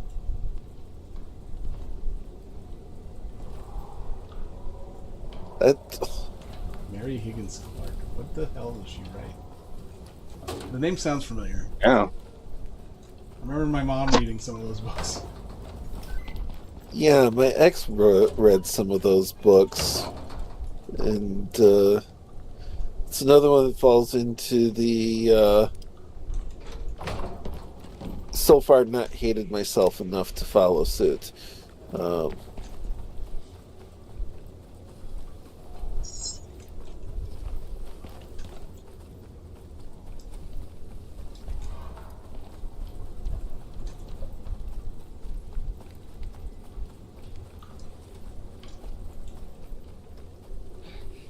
Like, okay, novels class in high school, we had things like Where the Red Fern Grows, Lord of the Flies, The Hobbit. I want to say there were a couple of more, and they're just not coming to mind in the moment.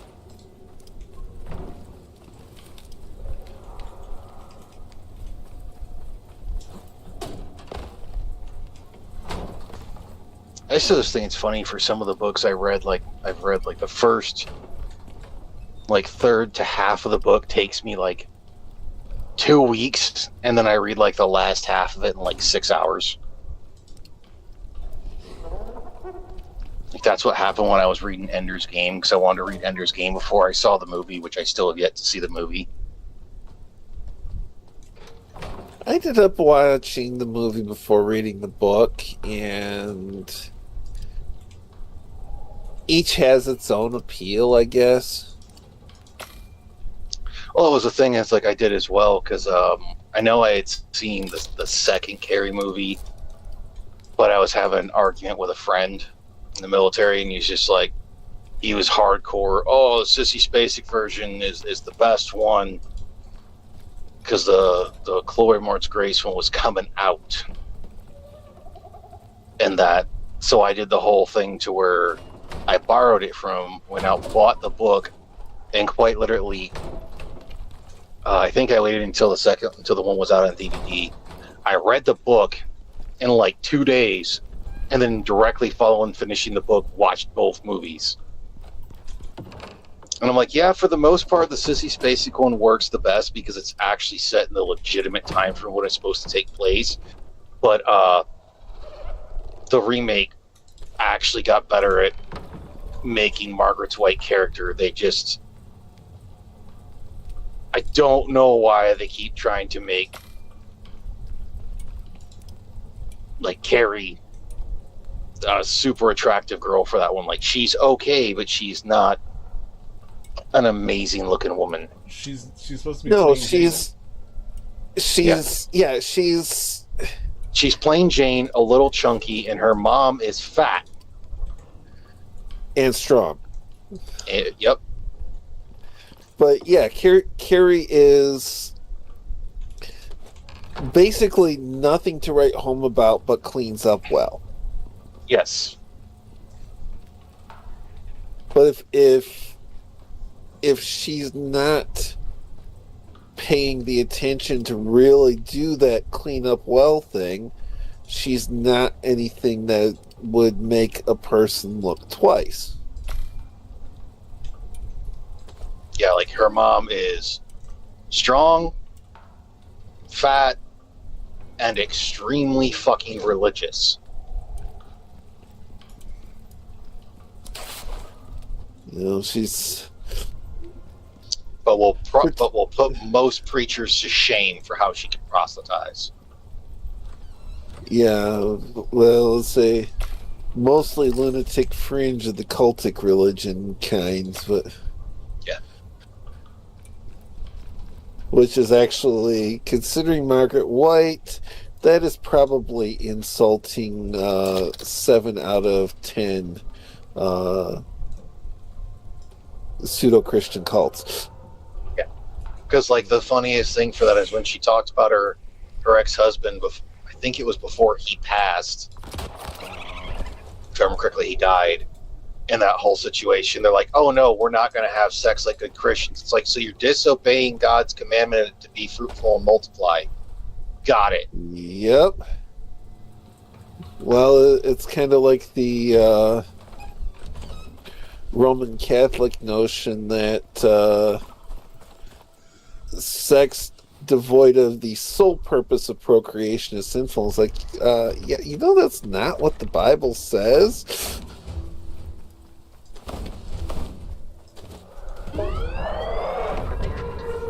They don't really follow the Bible. No. Where I always love to bring up the story of when I met of when I found out that I made some could see as a highly offensive religious joke in front of a chaplain's assistant. Didn't know that. It's like I was working out with this fuels guy my second year tour in Afghanistan, and when we got done, the fuels guy or the ammo guys got done, and we were all walking back to our camp from a different one. And dude's like, "Hey, can I join you guys so I have a battle buddy?" And that whole thing. We're like, "Yeah, we've seen you around. We know you're cool there. So, yeah, join us." And as we walk out, like, European minivan basically rolls up, just stacked on stacked the security forces guys. Like they are need a nut. And someone makes the clown car reference. I don't know who. We're all laughing about it, except for one of the ammo guys. The other ammo guy looks up, like, "Oh, come on, man, you can laugh at that." And I'm like, "Oh, dude, don't you know he's Catholic? It means he's got to be extra miserable to guarantee his place in heaven." Fucking chaplain's assistant is almost on the ground laughing. I found out like a day or two later, like, "Yeah, it's chaplain's assistant." I'm like, "I'm not apologizing." Hey, you know, Frosted, it's like the Baptist thing against alcohol. That was actually a book.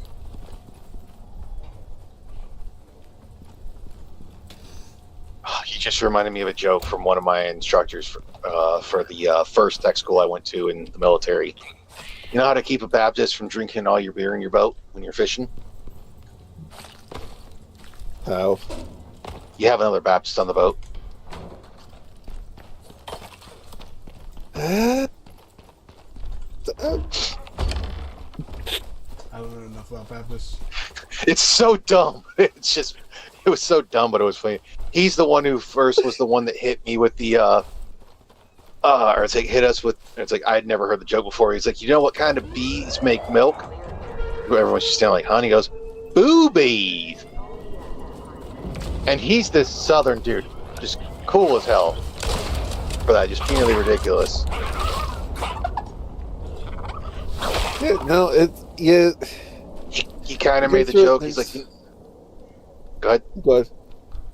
He also kind of made the joke. He's like, "Do you know why Mexicans are so great at at yard work and physical labor and everything?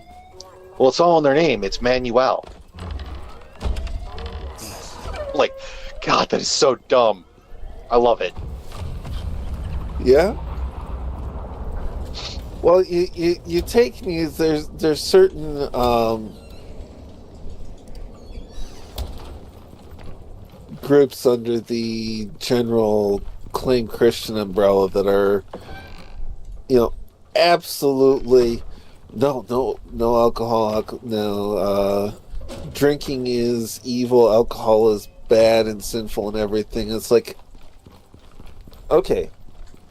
Have you read your Old Testament? Have you read your New Testament? It's like, because Jesus turned water to wine, right? Yeah. Yeah, like, okay, let's parse this for a moment. One, absolutely No verse anywhere in the Bible condemns having an alcoholic drink. Some of them even talk about there being appropriate times to have a drink and appropriate times to drink enough not to be inebriated, but to be essentially happy. Then you go to Jesus' first miracle, turning water into wine. Now, the whole premise of the Christian belief hinges completely on Jesus being absolutely sinless. Absolutely perfect human being in every way. Now, if drinking alcohol is a sin, if it is wrong, him providing that wedding with not just wine, but the best wine they'd ever had, would be very, very sinful to do. Mm-hmm. Well, there goes all of Christianity out the window. Yeah. It's Well, like, it's like, you seen the whole thing where the guy, where some Muslim was trying to say that Jesus and a bunch of the others prior to him, it's like, they were Muslim. It's like, no, they predate it. And your own book says Muhammad was the first Muslim, you dumbass. yeah, it's like, exactly. It's like all these people, it's kind of like Palestine wasn't a thing until the Romans got pissed off with the Jews and renamed the country. Well, renamed the region, and it was sort of kidding me.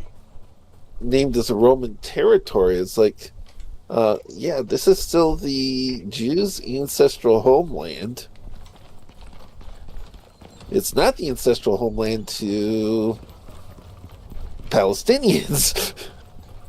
Yeah. So apparently, to make a weapons rack, you need a fabricator. You cannot use a manufacturer. Seriously. Yep. So, the exact opposite of planned obsolescence. You have to keep the old tools around even if you're making new ones.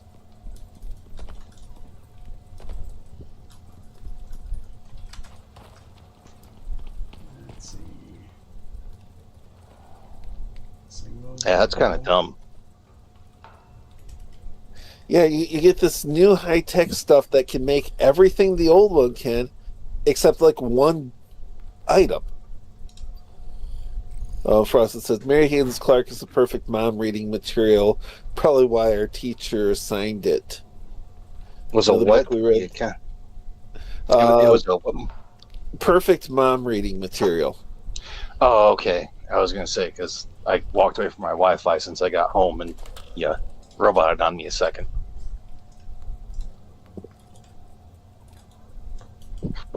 I had to See, make a another trip book back we out to my read that truck. pissed me. They had you reading I Know What You Did Last Summer. And the book doesn't even have people getting murdered in it?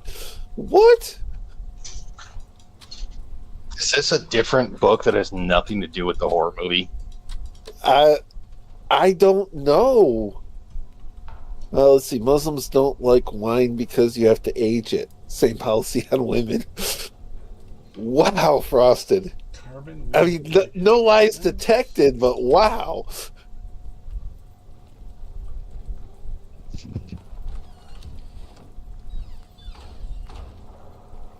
I mean, for wine, depending on which one it is, you don't have to age it near as long. Yeah. There are actually some that age very poorly. Mm-hmm.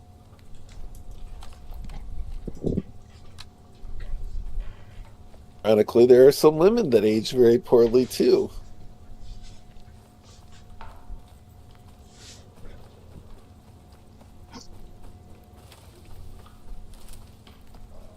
Oh, Frosted. I've tried out the rifle. Really like. Let's see. So I got up on the roof and took a Drossic with a headshot. Drossic was down by the water.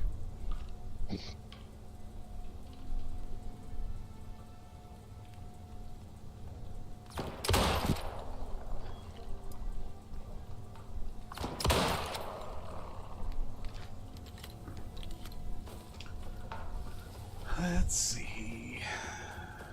Yeah, it's not much thicker, actually.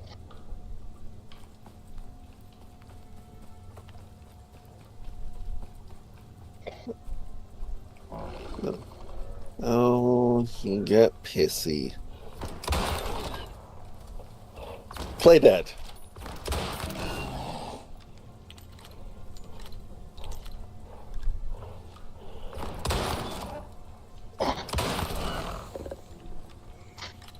Same old, same old. You fire off one gunshot and every skulk within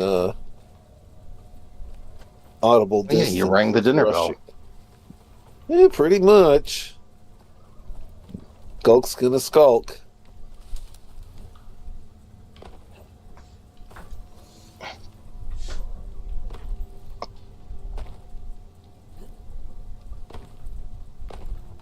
Oh, I think we read the Scarlet Letter too in novels class.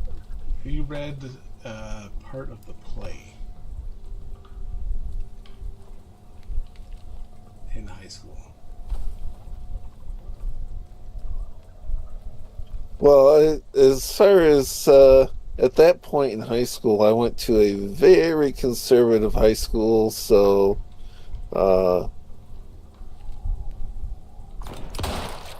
play definitely wasn't in it. Though I have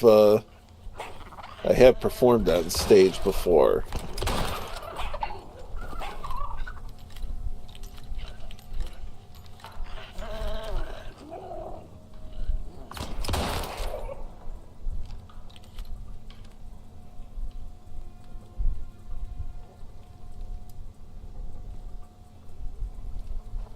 Okay. Enough of the gratuitous killing for now. I need to think of if there's anything else for us over there. There's a wiring tool over there already, right? There should be. There's a charging station over there.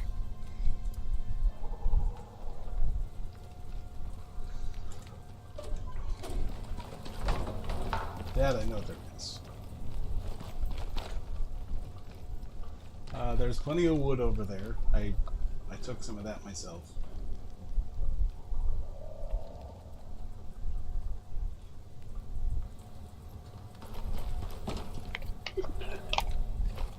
Oh, I've got... Backlog works fine. Let me head back over to the pod, because I'm sure I've got a couple of slots left if you've got suggestions for what to put in them. The only other book I can remember reading in high school, or in school, was one that I had to choose to read myself, or they gave us, it's like choose a book and read it to do a book report on it. It was one of my dad's. I think it was called Black Mesa.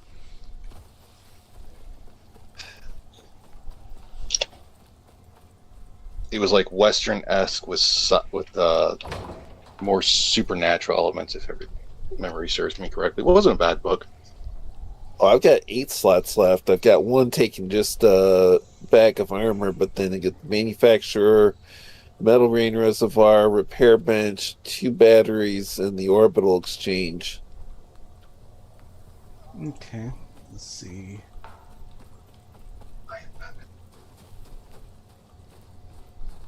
In some of those pouches, you can actually take ice and put that in there. Oh, yeah, because we're going to have... That water we don't exactly have rain over there, so... So let's see. We should have stacks of ice in the freezer, though. Oh, there's plenty of ice in the freezer. Oh, freezer would be a good thing to take over there. Well, yeah, that would work too. I mean, I'd say take some ice too, so it's melting right away. But yeah, freezer, because steady supply of ice where water is not readily available. Let's see here. Although that's going to be dependent upon some a lot of electricity too. Yeah, aluminum, electronics, carbon fiber. I think platinum. there should be a generator there. Well, I'd probably take because there's solar out there, right? Right. Could take a couple more solar panels too. Well, solar panels aren't going to do any good in the storm, so let's make a biofuel generator just in case.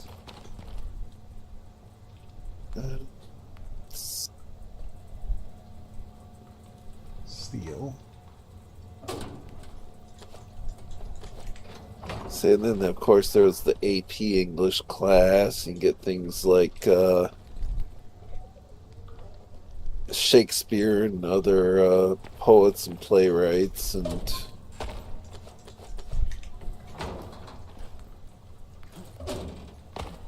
Well, I had kind of fucked up eyesight and whatnot, so because of that, I got put in some of the remedial English classes.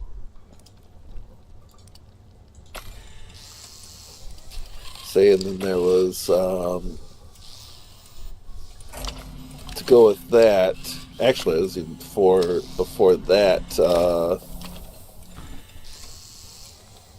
Reading Beowulf and actually reading Beowulf in the Old English. Reading Beowulf was super hard in Old English. There is a bit of decipherment going on there for sure. Yeah, our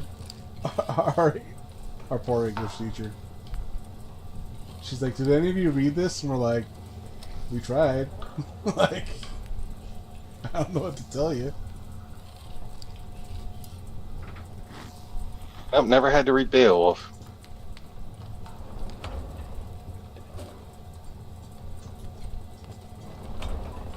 Well, there really is no match to reading it in the original Klingon.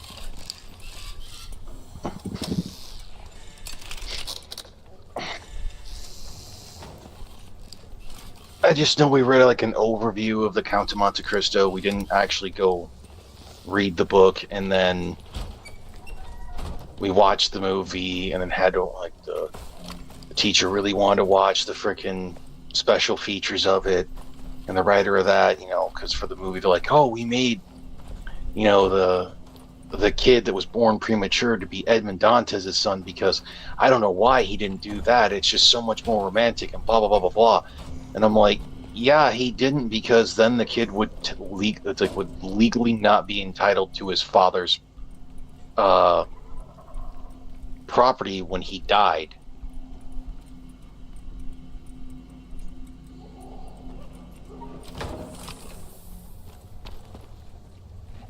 And no one in my class understood that. I'm like, what do you mean?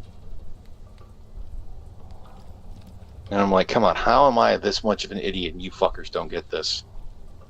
Hey, Mr. Scott. You really don't want the answer to that. In college, we had to read Angels in America, which is great if you want a poorly written, super transparent play about a bunch of gay guys in the 80s dying of AIDS. Everyone has AIDS. Speaking of, our health class made us watch And the Band Played On. Which, I mean, for health class, it was like, okay, yeah, I get it. I'll still say it was kind of funny because, me being the only one that said that, the English teacher was actually impressed. There was a kid in my health class who was in natural troublemaker, and you can just look at him and just see him frothing at the mouth just because he wanted to say the F slur. Like, he's like, if I know if I would get expelled, like, I would totally be doing this.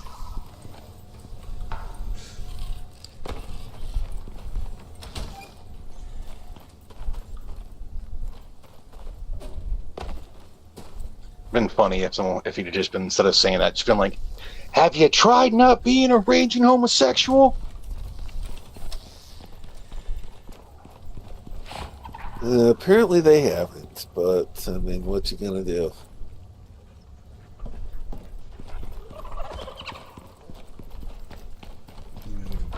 Stupid things. Let's see.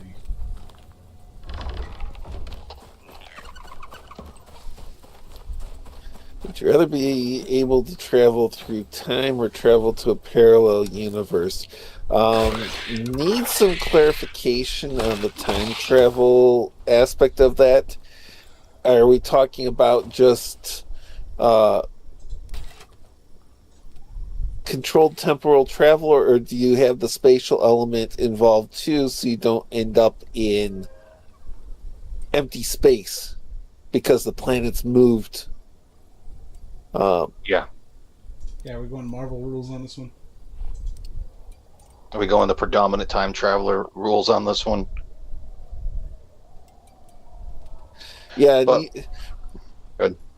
need to know the rules. Of course, the problem with giving me time travel is that I would absolutely try to change some stuff.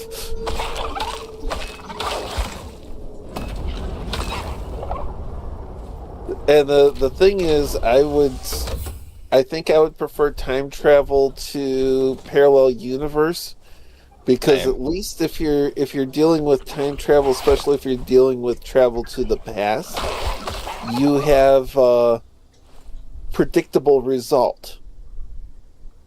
You have some notion of what's going to be going on when you are going. If you do parallel universe, how do you know you're not going to land on a parallel Earth that the atmosphere just doesn't have oxygen? It's like the atmosphere is all sulfuric acid gas, and the first breath kills you. No one has antibiotics. Yeah, it's not just Hitler won the war. But I am going to jump off to get a shower and make some food. So if you guys are still going, I might jump back on. Okay. Hey, Have fun. Try not to die too much. well, so the only time I've died tonight was when Johnny shot me. So, biofuel right, go back. For generator. perfectly scientific purposes.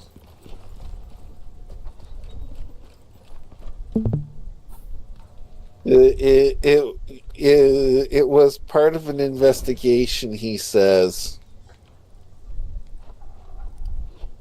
Perfectly scientific purposes.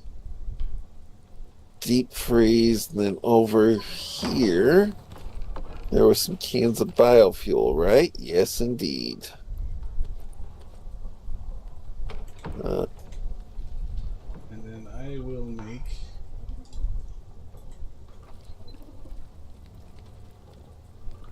biofuel tank for you. Good night, fellow feds. Oh, up another one for a couple stacks of ice. I'll just, If the parallel universe is survivable and on Earth, I'd go with that. You can do anything you want and then just go back. I still, I have certain baked in moral restrictions. So the anything I want that would benefit from that kind of approaches stuff I wouldn't be doing anyway.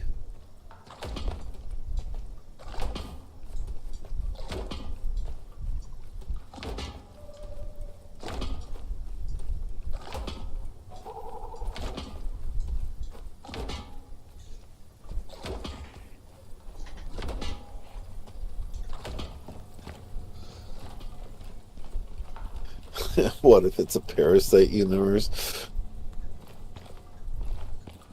See, and then the other thing is, you know, like time travel. You could do interesting things that don't significantly impact the timeline in any measurable way, like.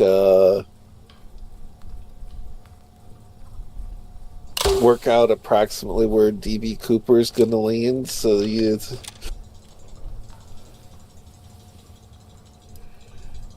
Oh, hey! I know this person is going to be coming. You know, a criminal is going to be coming in with a lot of money. Let's mug him. I am frozen.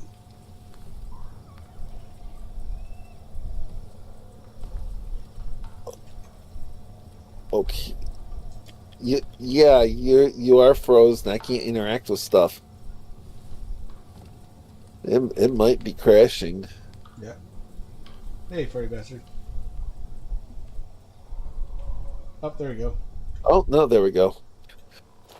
It's like I just got over here with the load of stuff. I don't want it to crash now.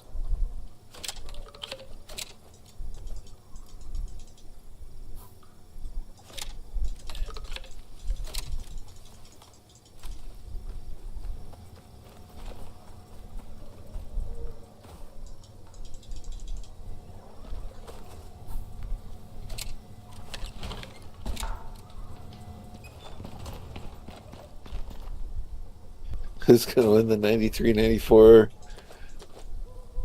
96 college football championship? Yeah, that's the thing is like... Well,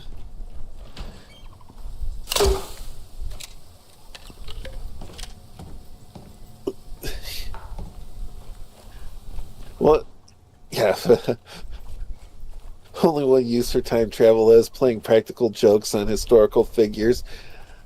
Fun as that is, you could also throw in, you know,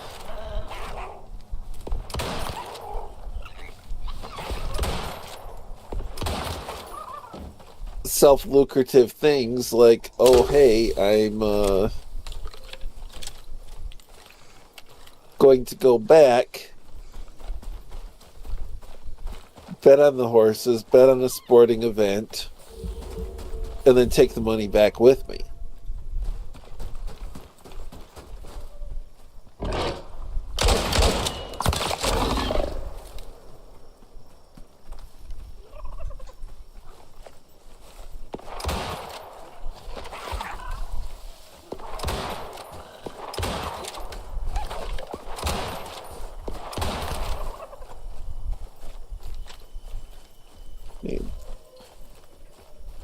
Bitcoin investor. Yeah, imagine sneaking some modern tech back to when Bitcoin was developed and just fast forwarding with a hard drive with like $20-30 million in Bitcoin on it.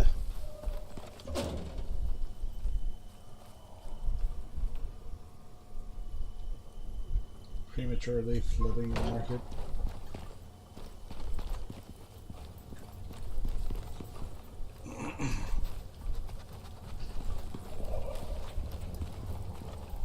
I go back to the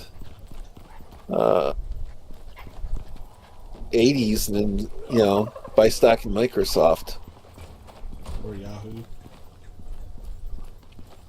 Yeah, so it's like, but as soon as the first company.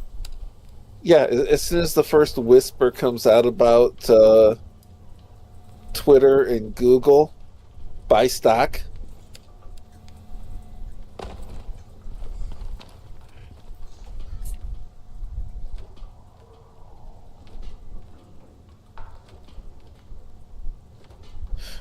go back to 1913 with the blueprints for the jet engine and give them to the British War Office.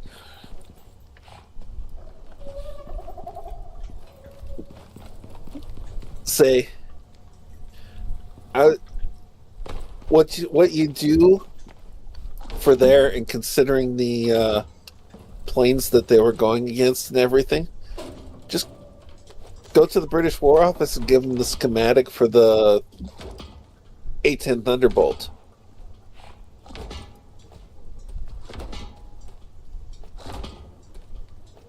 And maybe like one combat aerial patrol air superiority fighter.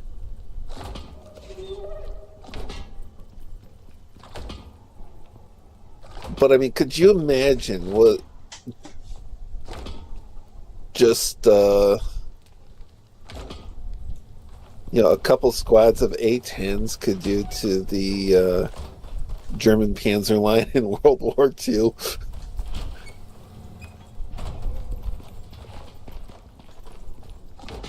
Let's see.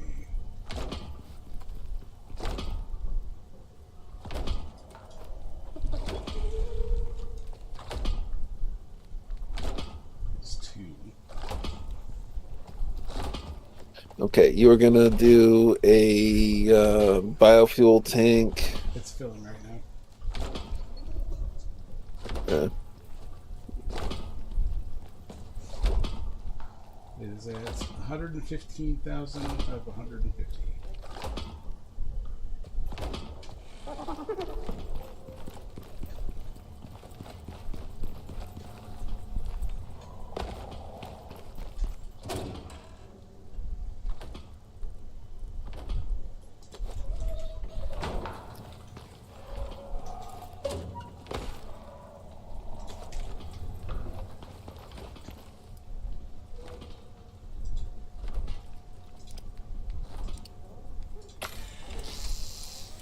Oh, you should probably take this too. think what? 100 rounds of both steel ammo.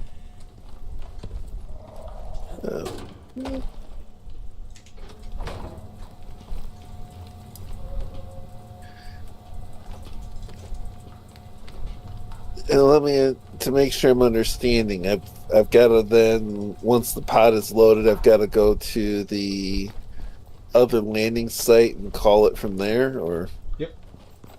Okay.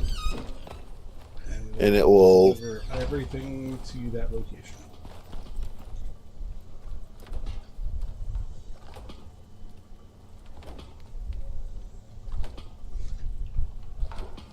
In that case, we should say...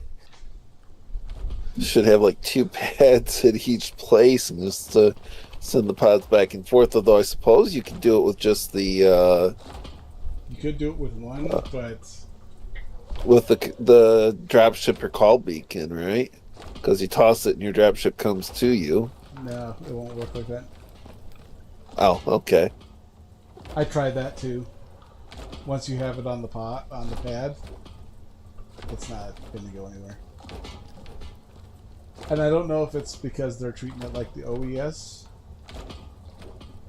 or like if you do the regular OES, it's like, oh, we can't read it. You have to do the advanced one in Tier 5, which pure bullshit to this day. See, what you do there with Franz Ferdinand is go back just a little bit ahead and just totally sell him the aesthetic virtues of a Kevlar vest.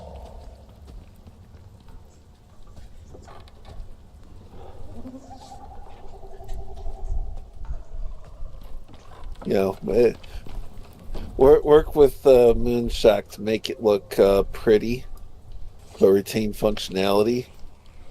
And just, there's a An old pistol, yeah, that's not going to do anything but leave a bruise.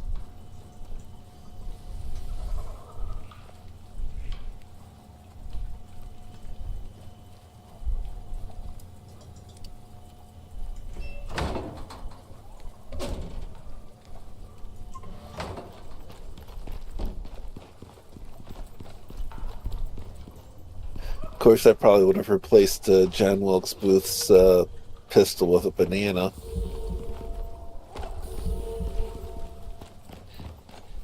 Just to really screw with a bunch of people. A guy that I work with. I was shot in the neck. Oh, fair enough. So, He was, an airsoft replica. He gets shot with little plastic BBs.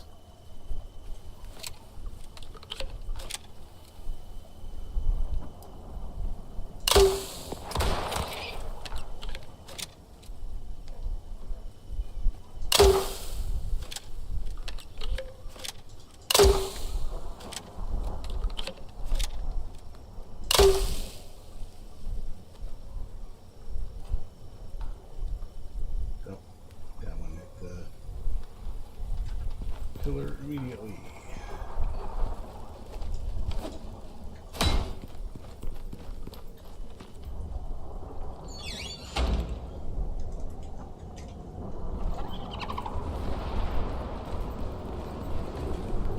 Oh, good point there, Bats. Give Lincoln enough warning so you can get the drop on Booth. Let's see. Replace the Austrian painter's Minecraft pills with laxatives. His gun with the Kefki. Oh.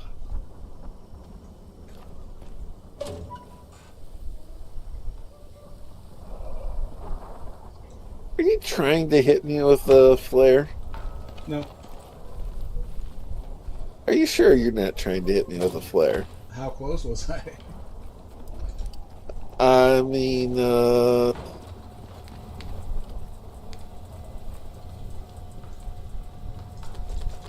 maybe 100 yards, 150 yards. Not bad for an arc shot. Yeah, I mean it's. Oh, come on, I need to find my way back to the house. I'm getting storm exposure.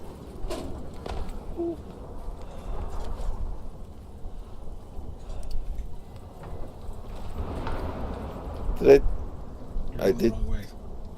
Yeah, I went exactly the wrong direction. Let's see. Oh, there it is.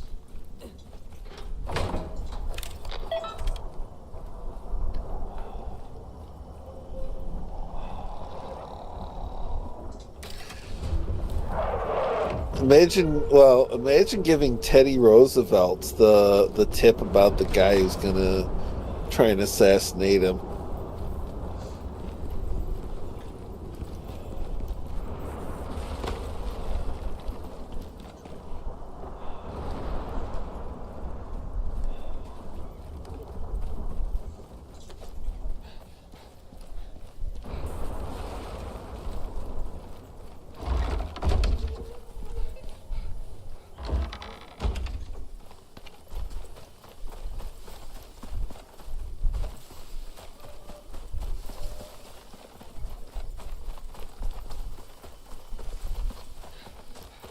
You guys steal the patents from Einstein.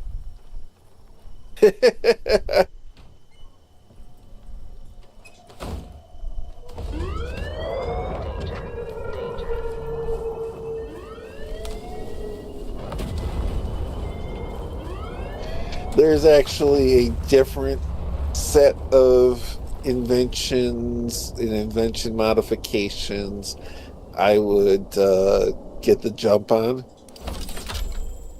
and drop the patents off like days or weeks beforehand. Just to mess with people's Februarys.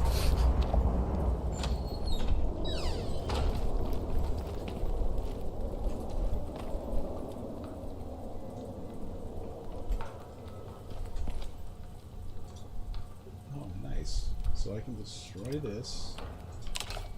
And destroy And would- this. And Let's see. destroy you. And would absolutely go back to coastal Africa with modern munitions and just straight up sink every slave ship that gets close.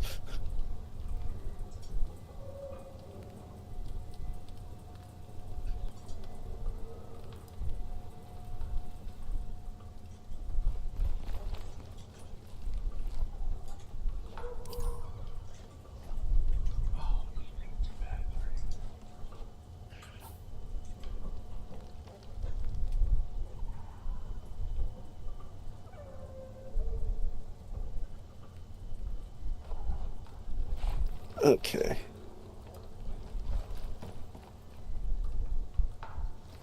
I think I've got one more slot in the drop ship. What about the thing they have in the manufacturer?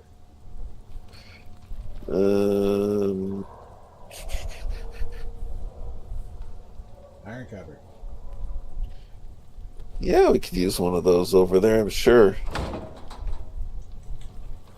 Okay, that will fill the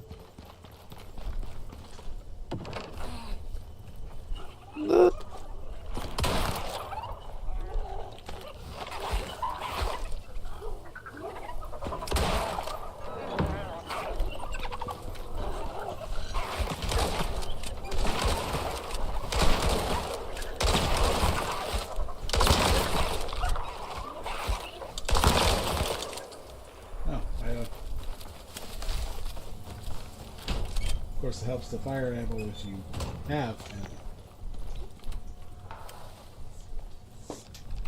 and reloads, those annoying Storkas.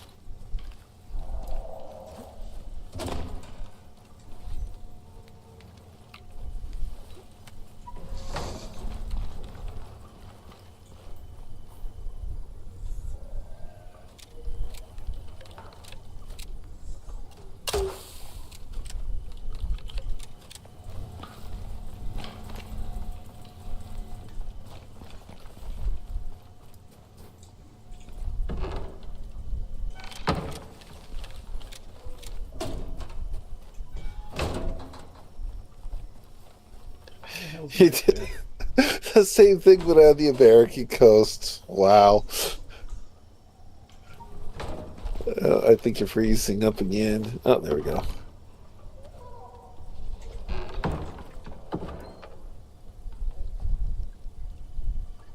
Yeah, seriously, Frost, just can't take you anywhere.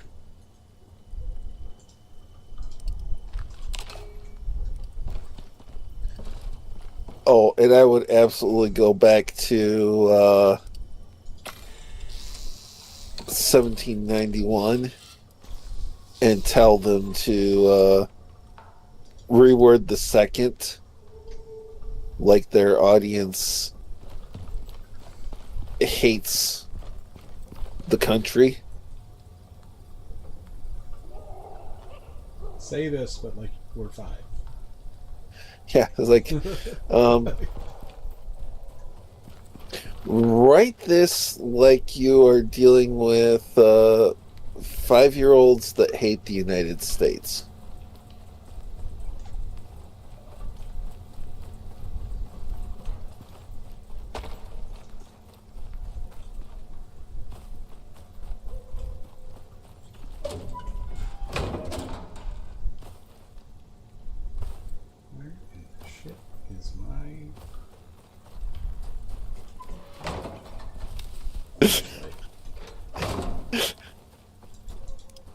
You try to stop slavery and everybody's happy, but when I try, well, I mean,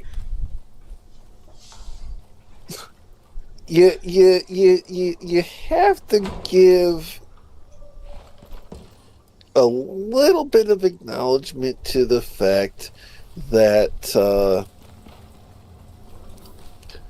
my scheme on that only killed the slavers.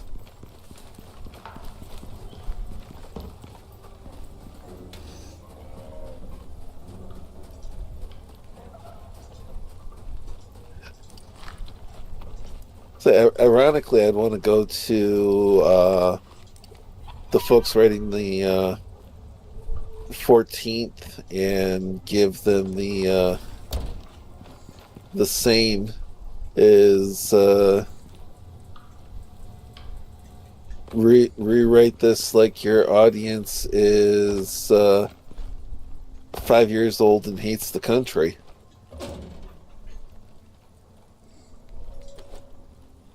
Okay, this... Does that need to be rebuilt?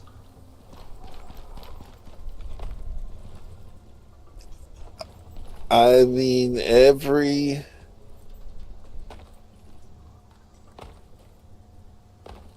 place I jump on it, I just fall through. Okay, let's see here. Well, except this spot, I seem to...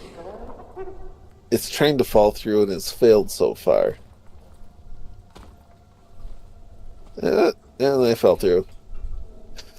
I mean, that's one way of putting it, Frosted. You definitely, you've got the lead on me for dedication to the cause.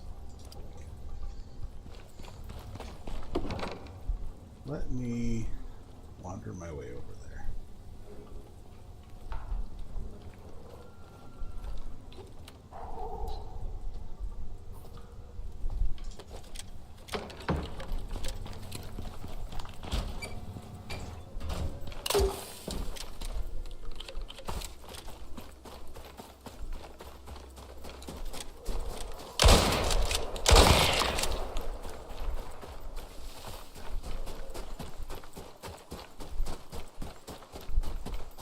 I gotta go through the frozen. I gotta go through the... Huh? Just past the wolf. Oh. There's a stray wolf Wolf. just heading off in that direction.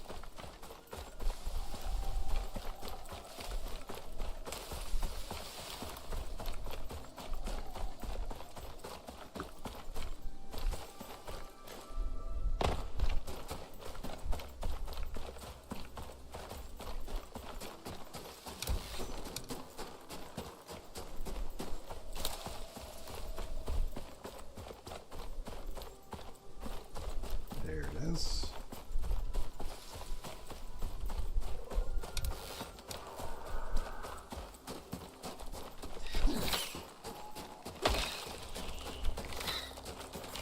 They sneak some modern phalanx cannons on 1940s naval vessels. There he is.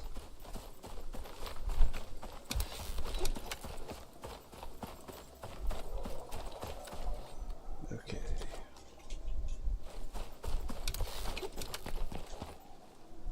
Could you imagine them trying to bring zeros into Pearl Harbor with multiple self-targeting dual Gatling turrets?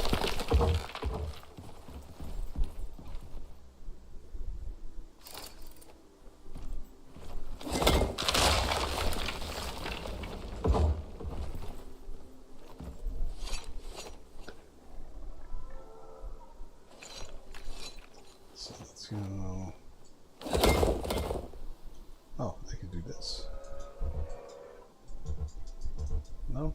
Can't? Okay.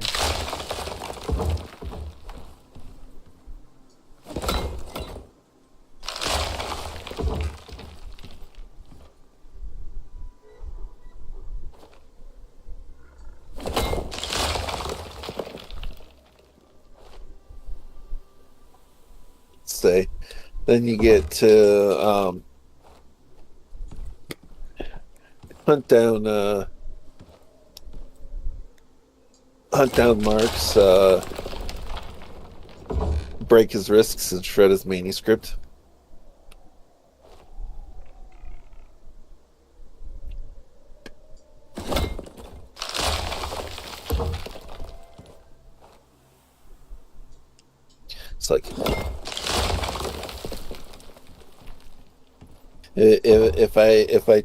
If I find you riding this tripe again, I'll come back, and it won't be as pleasant an experience.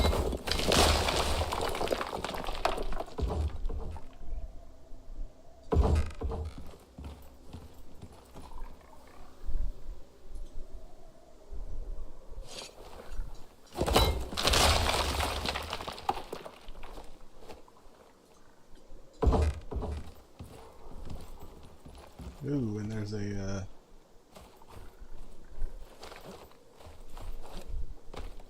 nest over there. Oh. Hmm.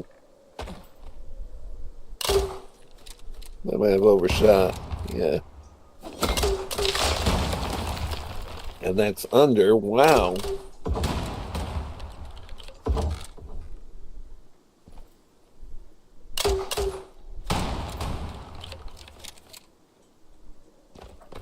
I'm having no luck with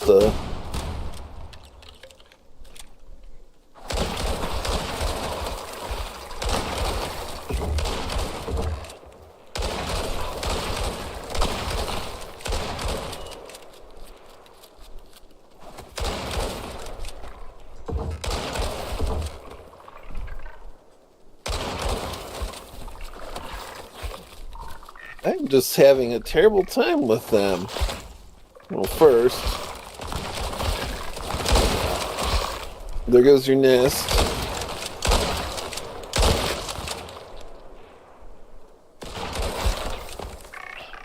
Oh.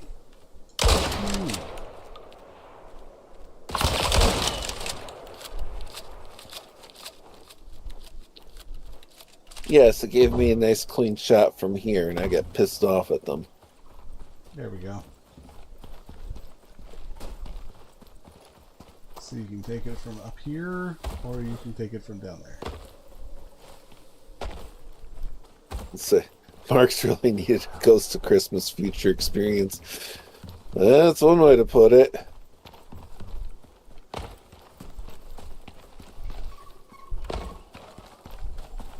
Now listen here, Carl. Your idea... Oh, dang it, dang it, dang it, dang it, dang it, dang it.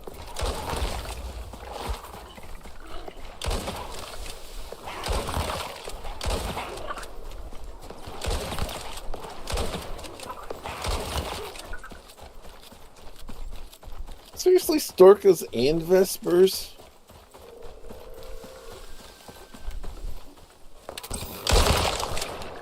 Oh, that was not what I wanted to...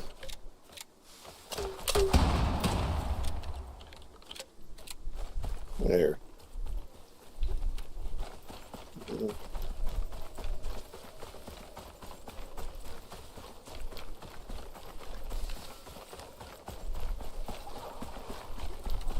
Well, I just think, actually, Mark should have been the first communist given a helicopter ride and would have saved us all a lot of grief.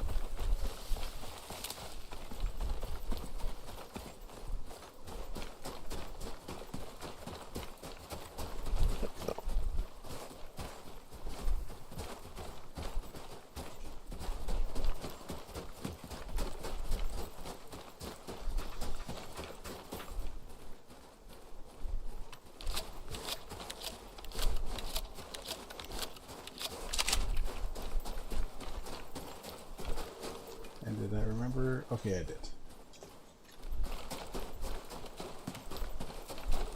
I brought half patches with me so they can replace the ice in the... Well, some of the ice in the lava cave.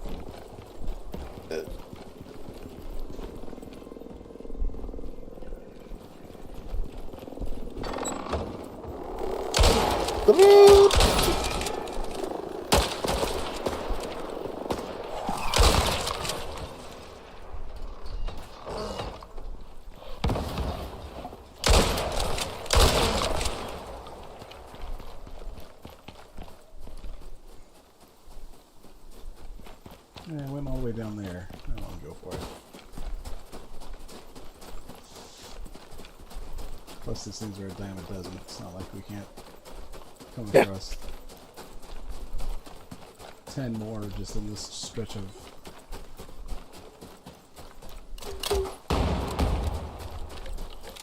Not quite far enough.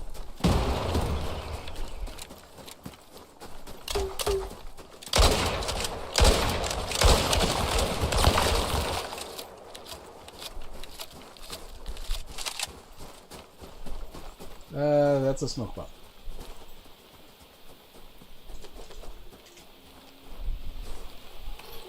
Well, is it destroyed? Yes. So the previous one hit it. I'm down to, say when it comes to the grenade stuff, I'm down to the 9 ammo, so.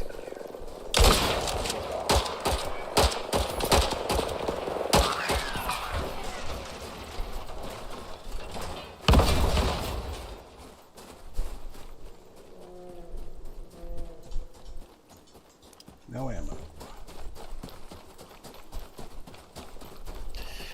Not saying there wouldn't be a plan B.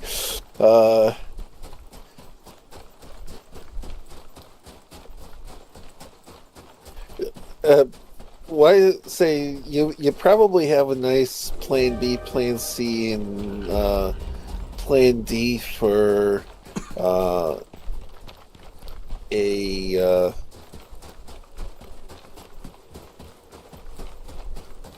what, 7th, 8th century map?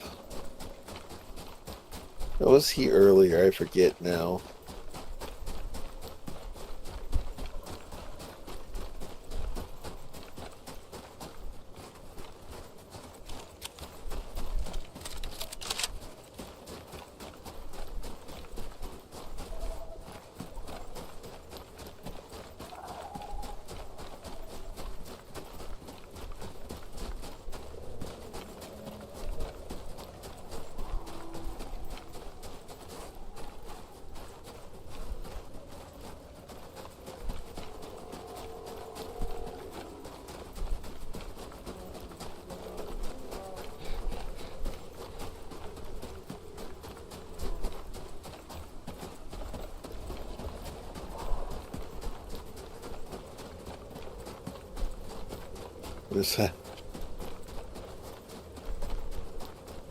I wanted to double check it was nothing particularly bad.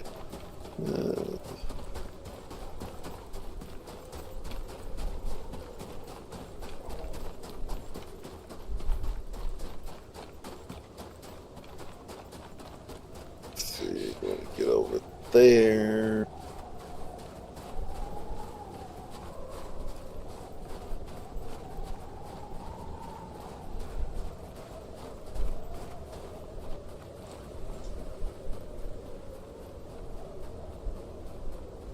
Did I not bring?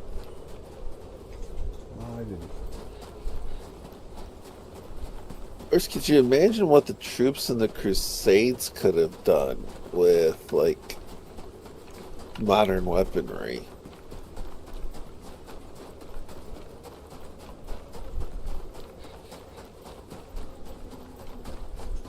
Say that and give Vlad the world's biggest pencil sharpener.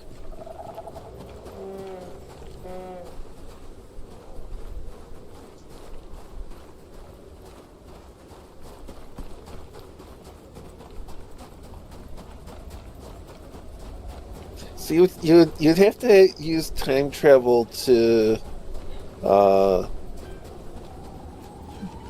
basically cheat on gambling and everything like that just to Ooh, that's the wrong way. cover for everything. No, we're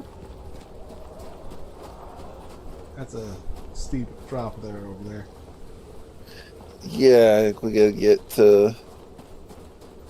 up this way just a little bit.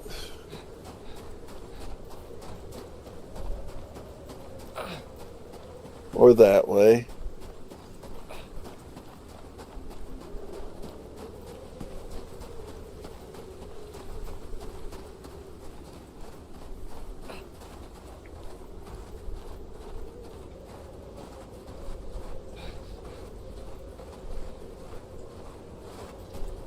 Yeah, you'd have to use like time travel to cheat on investments and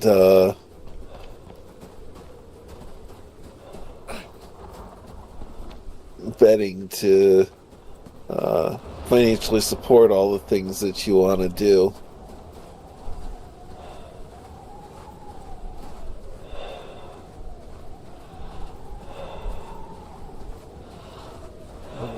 Right, there you go.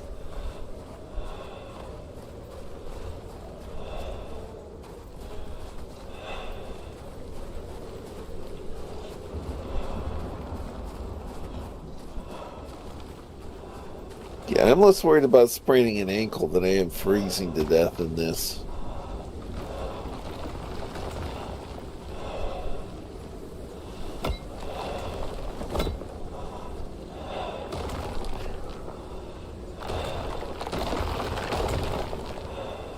Of course, what you do is you tell young you to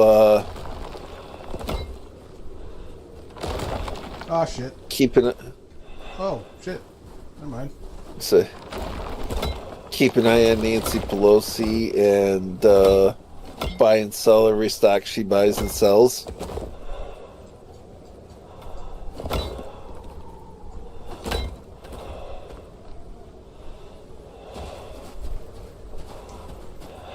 I have you know that one you just jumped on, like I repaired it just in time. Like I said, I'm less worried about spraining an ankle than I am freezing to death. Consume. I was gonna say now the exposure should be just lessening. Yeah. Hi Vlad, you know how you like impaling stuff? This thing here is called an auger. How many can I mark you down for? Let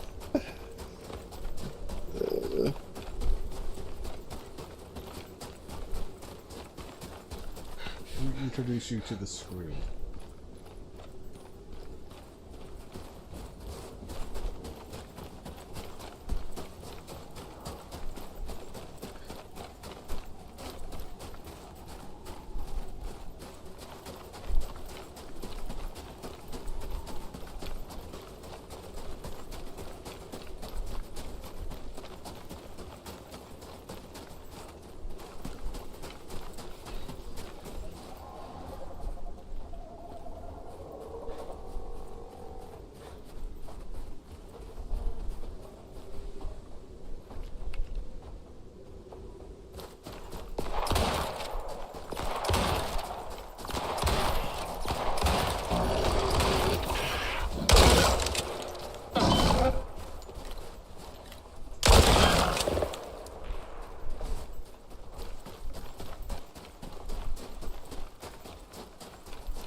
It'll be right around here, right? Oh, there we go.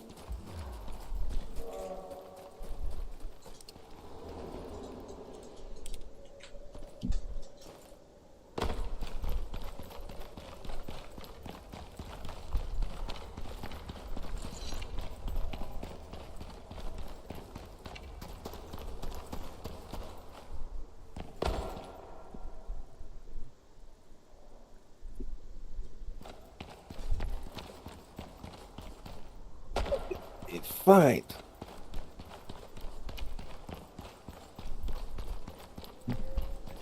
Getting sugar alerts, like 2 more gummy worms.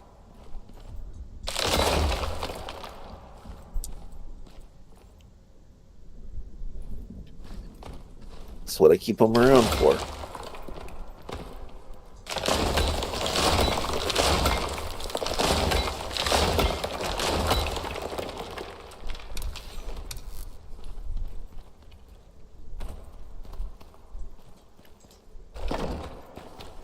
There we go.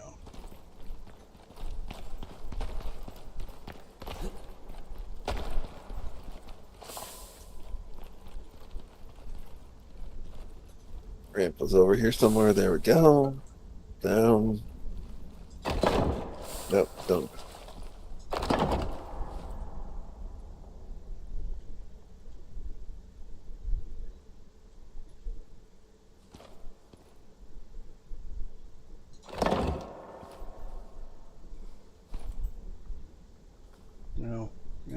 if I can actually make this work.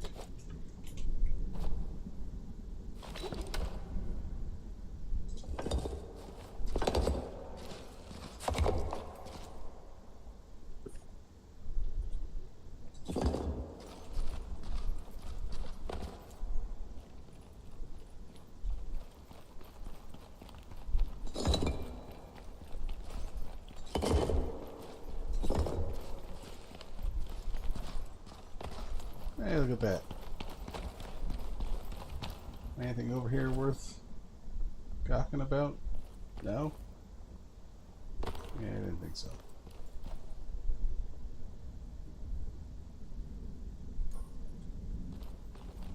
Well, I'd gone over there before. I don't.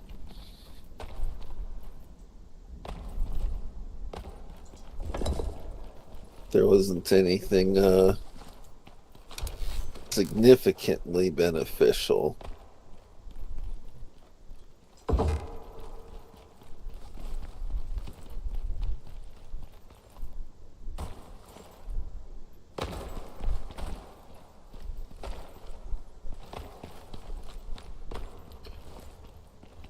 Now just a roundabout way to get to where we already were. Yeah. I saw Frosted. I don't know if you guys brought up Vlad the Impaler and that whole thing, but don't forget his tactics were being used. He was just using the tactics of the Muslims. Yeah, just I will return the energy I'm receiving. Well, considering he was held hostage by him for several years.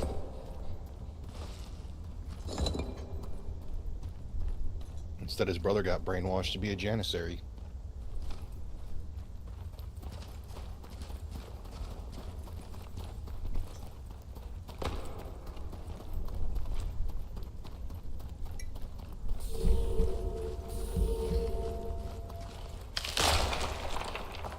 No, we're just going through the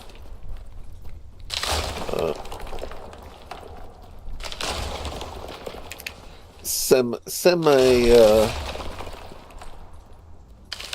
ethical ways to abuse controlled space-time travel.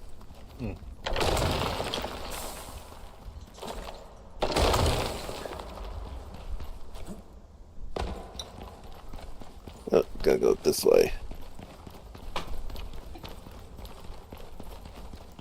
Go back to when Muhammad was given the speech about if he were a liar, he would be dying by a severed aorta, and then just sever his aorta right there, instead of letting it happen later on in life. I said semi-ethically. It wasn't all abuse of time travel for the sake of abusing time travel. There was at least some... For how it would help the world, that would be extremely ethical, in my opinion. Yeah. Well, I mean, it was like... one of mine was... take a modern ordnance. Let's see. Claim the landing pad.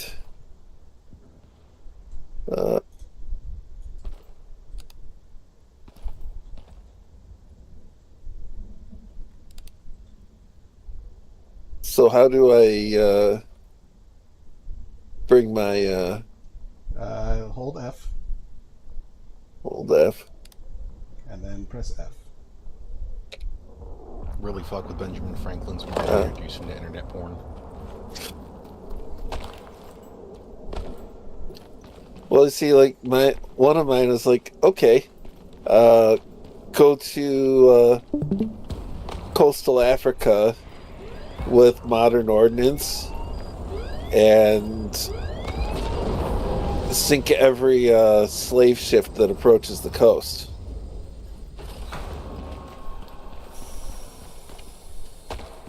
There's like no actual downsides to that.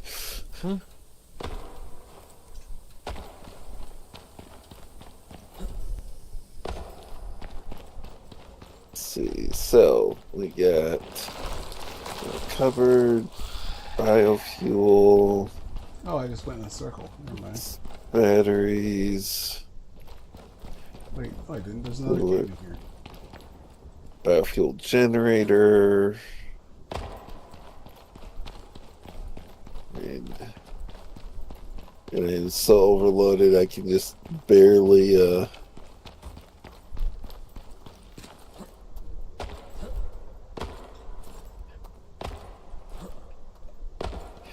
yeah, pretty much the same thing. You can guess the distinction between my approach to the slave ships and Frosted's.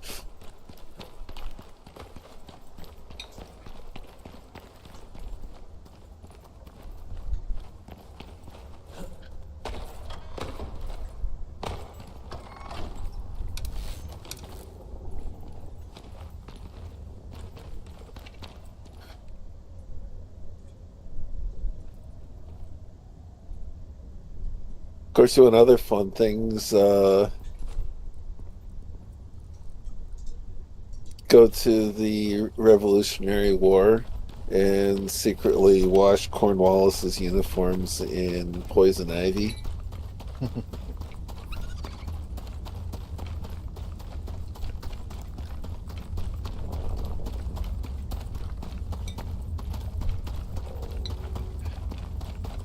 Of course, could you imagine, like, giving the Swamp Fox modern weaponry?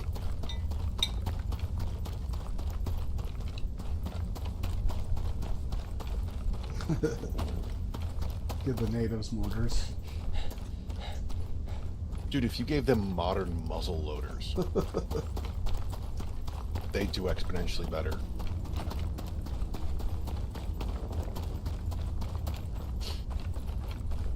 Hell, just give them repeaters. Well, no, they'd be... It's that whole thing of, like, they're already established of how they are. When you give them basically a modern freaking muzzle loader that's basically been accurized for the most part. I mean, I'm pretty sure we could go out there and give them a bunch of fucking high points and high point carbines, and they'd just decimate the British.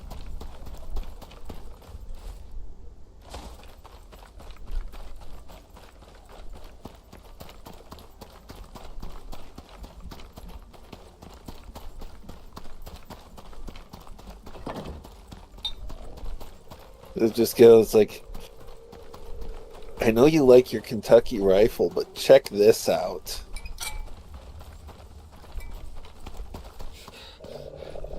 Could you imagine some Revolutionary War sharpshooters with modern sniper rifles, though?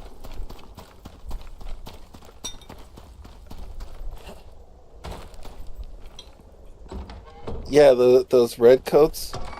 You're not gonna be shooting them from 50 to 100 yards. You'll be shooting them from 1 to 3 miles.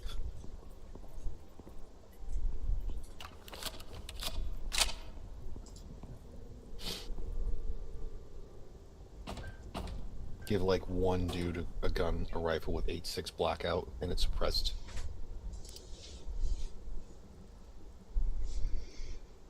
Okay, that is definitely...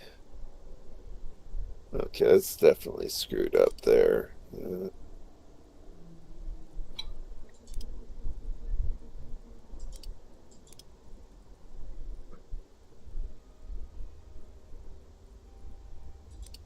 That's screwed up.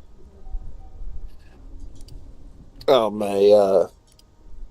my sensor. Oh.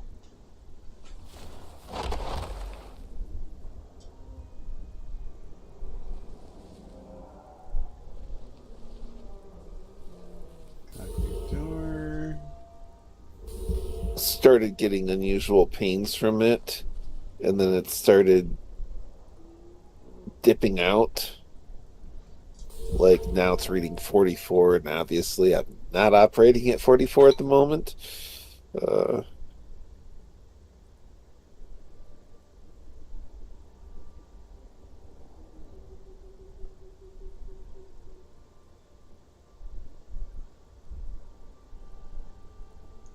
So I cannot make a weapons rack. Why not? I don't know.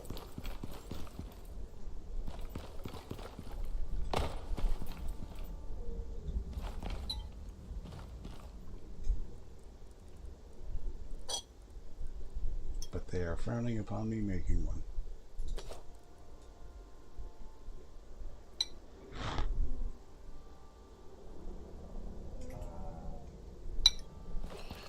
Okay, so this one is almost expired anyway, but since it's not, it's still broadcasting and hasn't timed out.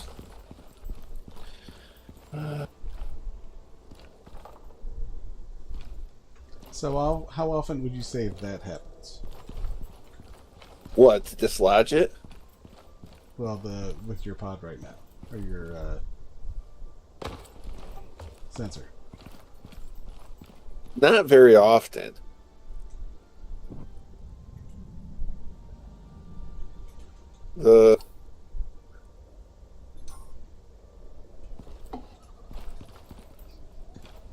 I mean, I get maybe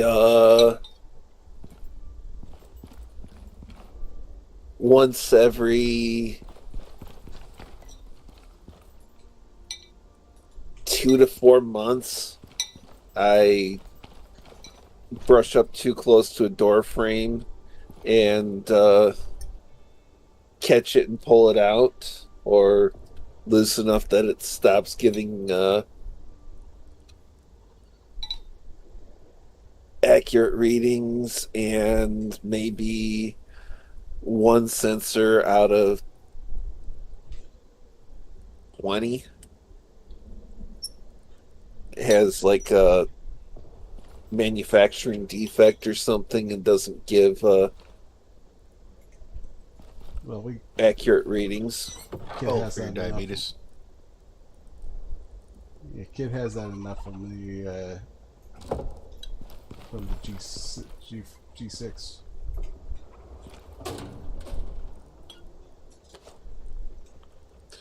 See, one of the beautiful things with the G7 is it's got a 12-hour grace period after the end of the sensor session. And so basically you have 10 and a half days. So you very quickly build up a few surplus in case you have a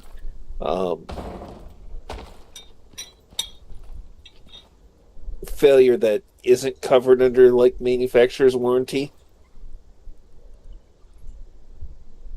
You know, like if you accidentally pull it out yourself, they do have like a up to 3 in, I want to say up to 3 in a year that they'll do a courtesy replacement on, even if it's not like a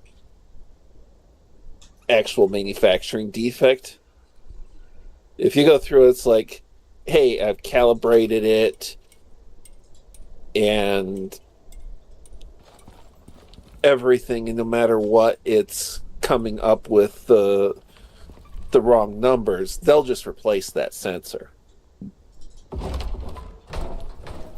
But they have a few where it can be something that's not manufactured and they replace it anyway. But you get the quickly to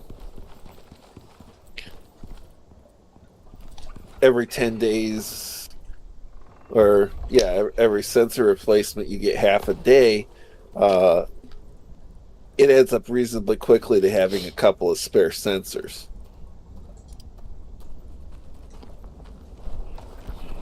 And for the G7, the sensor and the transmitter are the transmitters built into the sensor, so it's got a smaller form factor, and you just sorry,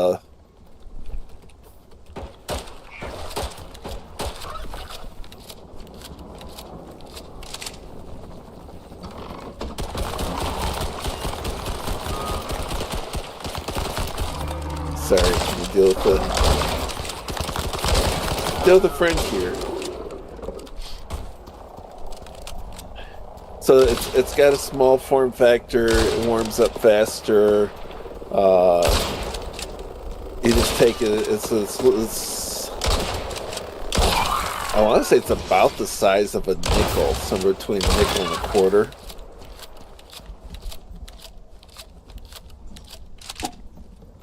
And it's got a simple insertion and synchronizing thing, and you don't have to worry about the transmitter lasting so much longer than the sensor, so you have to keep holding on to that.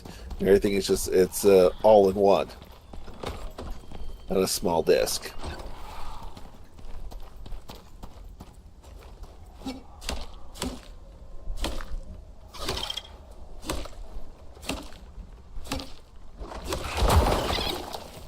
And generally speaking, my experiences that have been, as far as the experiences with things being not working well for one reason or another, very comparatively rare.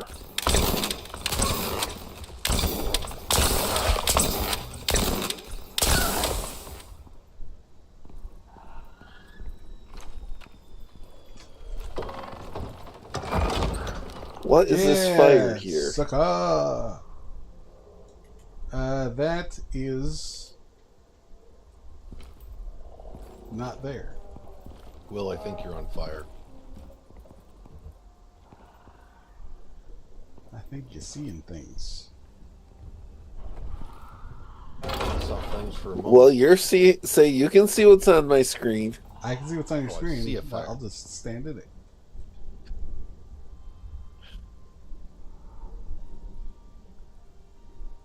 Well, you know how they say, life is not tried, it's merely survived if you're standing outside the fire?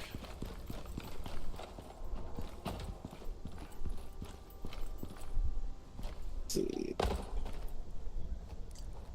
Throw this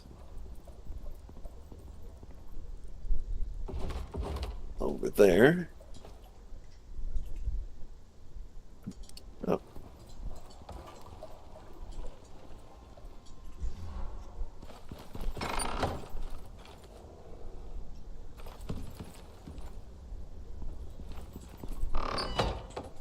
I have a knife. So nothing is hooked up, but most of the stuff is down.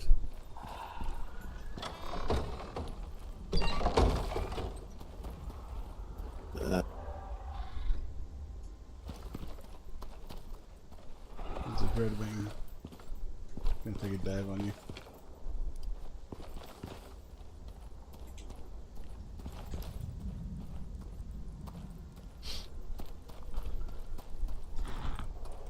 Okay.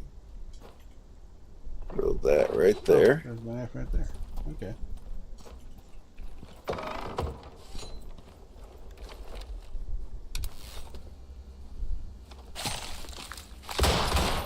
Okay, come on. You can do better than that, Will.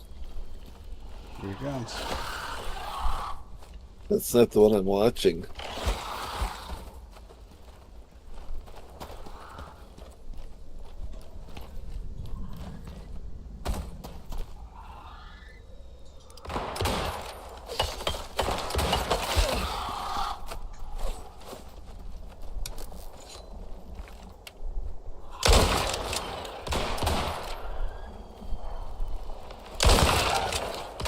Yeah, take that.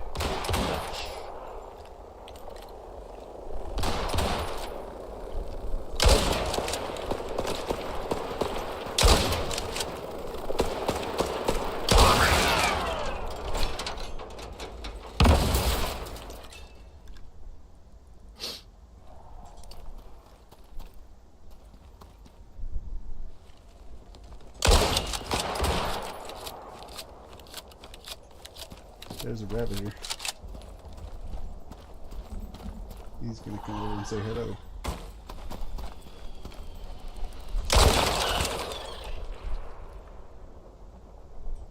Nice Got it. shooting. I'm like, it's coming from one of us, and I'm gonna guess it's you. Yeah, I was watching our big friend over there.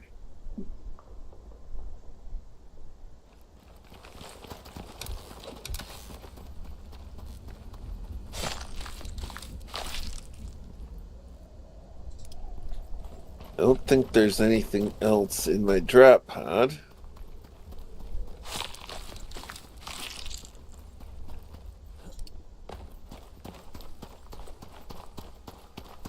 Oh, just my bag.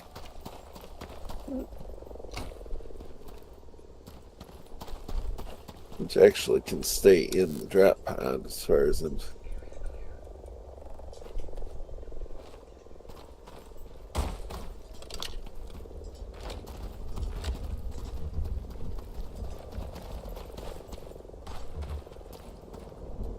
Oh, this doesn't need... Okay.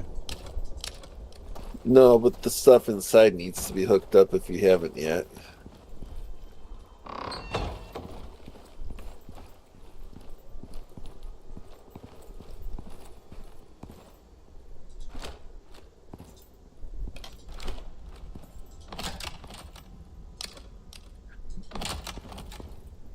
And then there's a bunch of stuff over against that wall.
So that was kind of fun. That first shot hit the drone on the one rotor, spun it halfway around. It had to turn back around before it could approach me.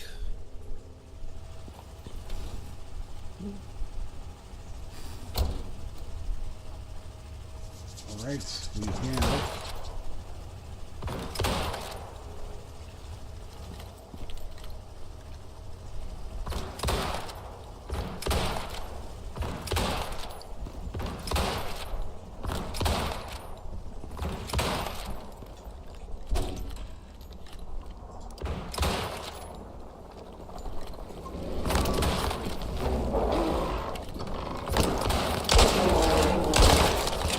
Into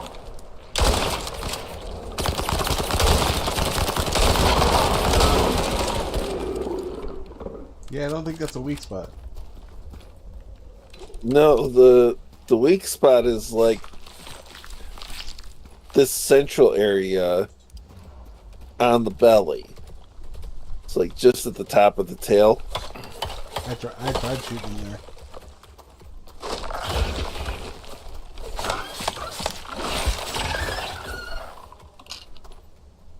I tried, I just apparently wasn't getting it precise enough.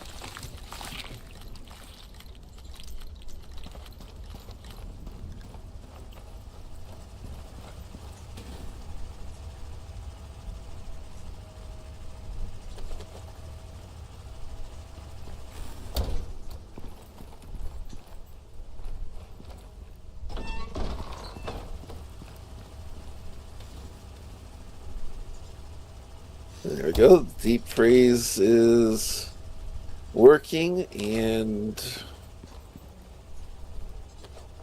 There we go. Yep, that's where the water thing is melting ice.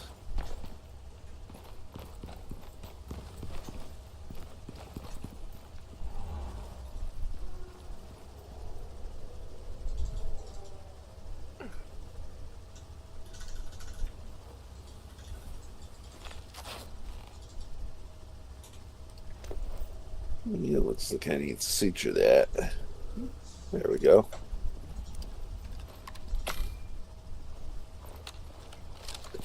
And just noticing the time. Oh, shit. If you want to... You can go for a little bit longer. Not too All much, right. but... Your call. I just... I know how easy it is to lose track of it. Wanted to make sure that we were alert and aware. We'll go about 7 minutes.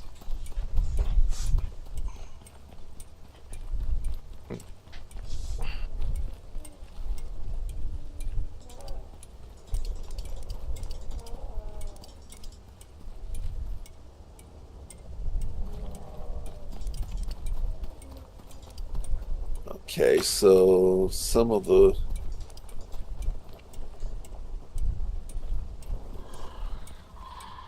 wood stuff is back.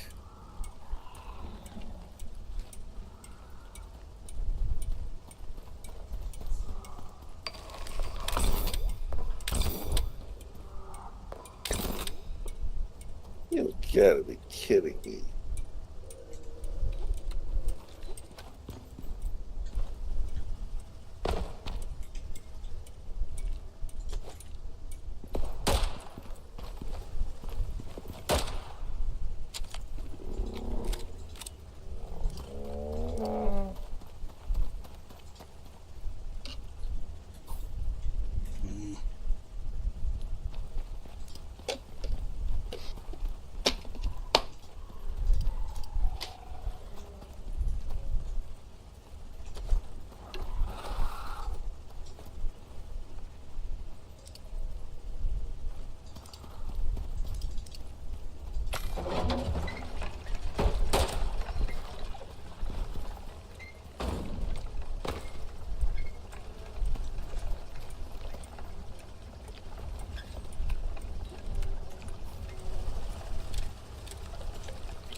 What have you got?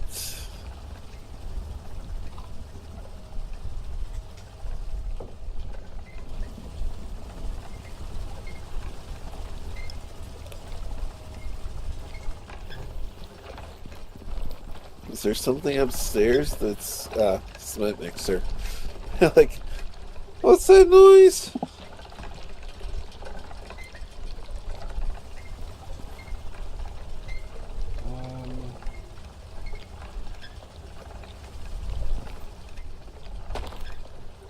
Yeah.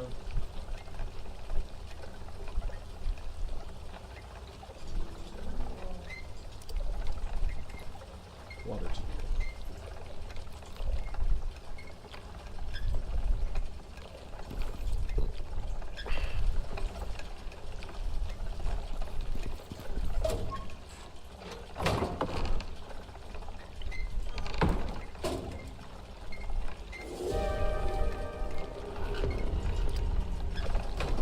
Acid showers. Yeah, I think I'll stay inside for that. That's what I was thinking. If we had, if we were able to pick up water from outside.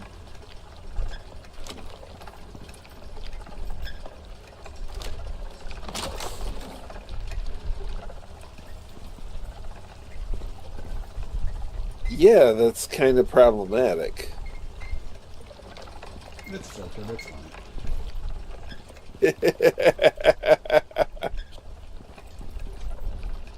There's charcoal. Because, I mean, that's what saves water, right? You run it through charcoal and everything's fine. Well, running it through charcoal takes care of some things. Yeah.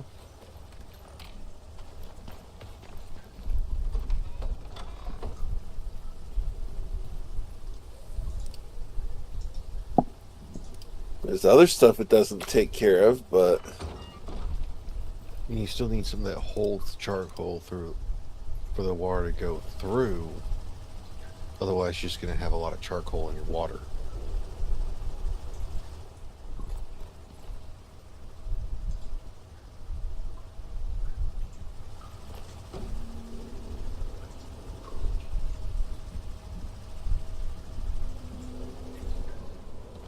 well, it's the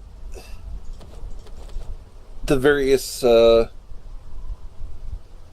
gradations of filtering media, starting coarser and getting finer, and you stick the charcoal in there somewhere, but it's still got to be able to flow to the other side, so it's either enough pressure to actually force through the activated charcoal as a block, or Okay, so I couldn't make this on the fabricator, but I can make it on the manufacturer. because of course.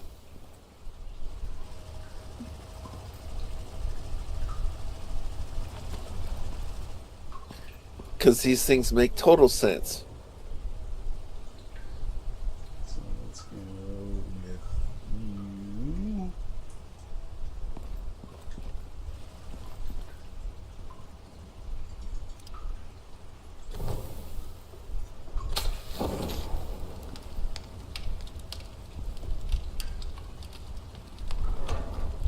That's where I needed water.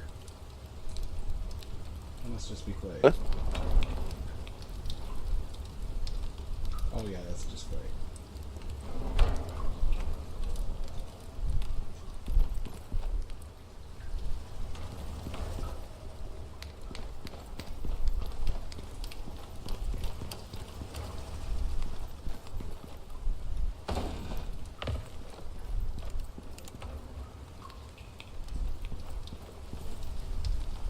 Oops.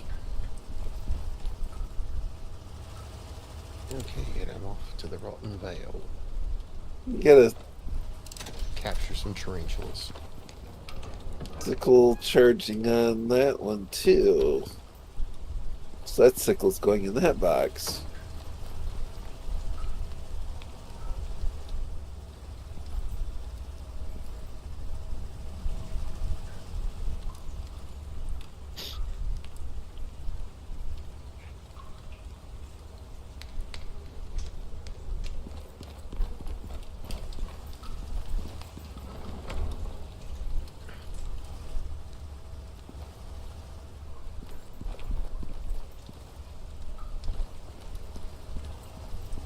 Oh, the batteries came pre-charged. You, Convenient.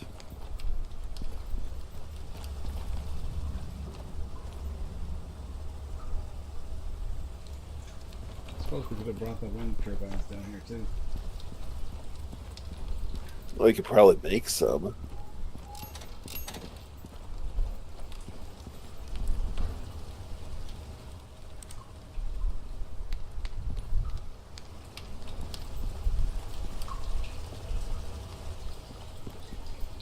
It's gonna be electronics and let's see, electronic steel screw, aluminum, copper, gold wire, and carbon fiber. It's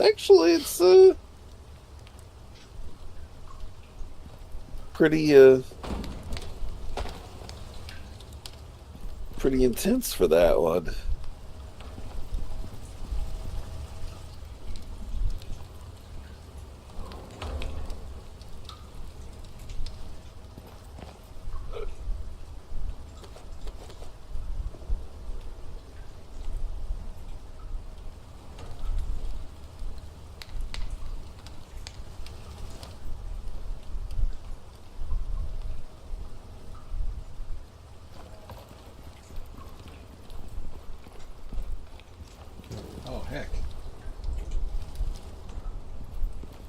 with us. We have beehive here. Yes, we do.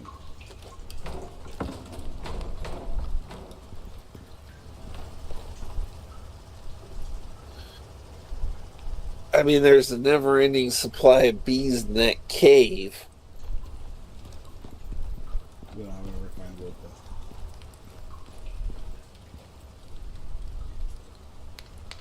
Say, remember they pissed me off last week.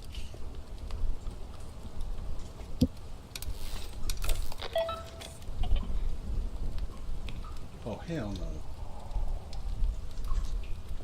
The missions are down drone or a scan. Nah. Anyway, it is getting to be that time. Yeah, and I've been disconnected from the sensor long enough I can start a new one without worrying about any negative interactions. That's good. Alright. Well, thank you, Ron, for showing up tonight. Thanks, Ron, for joining us here. And join us tomorrow will be Terry and Jen.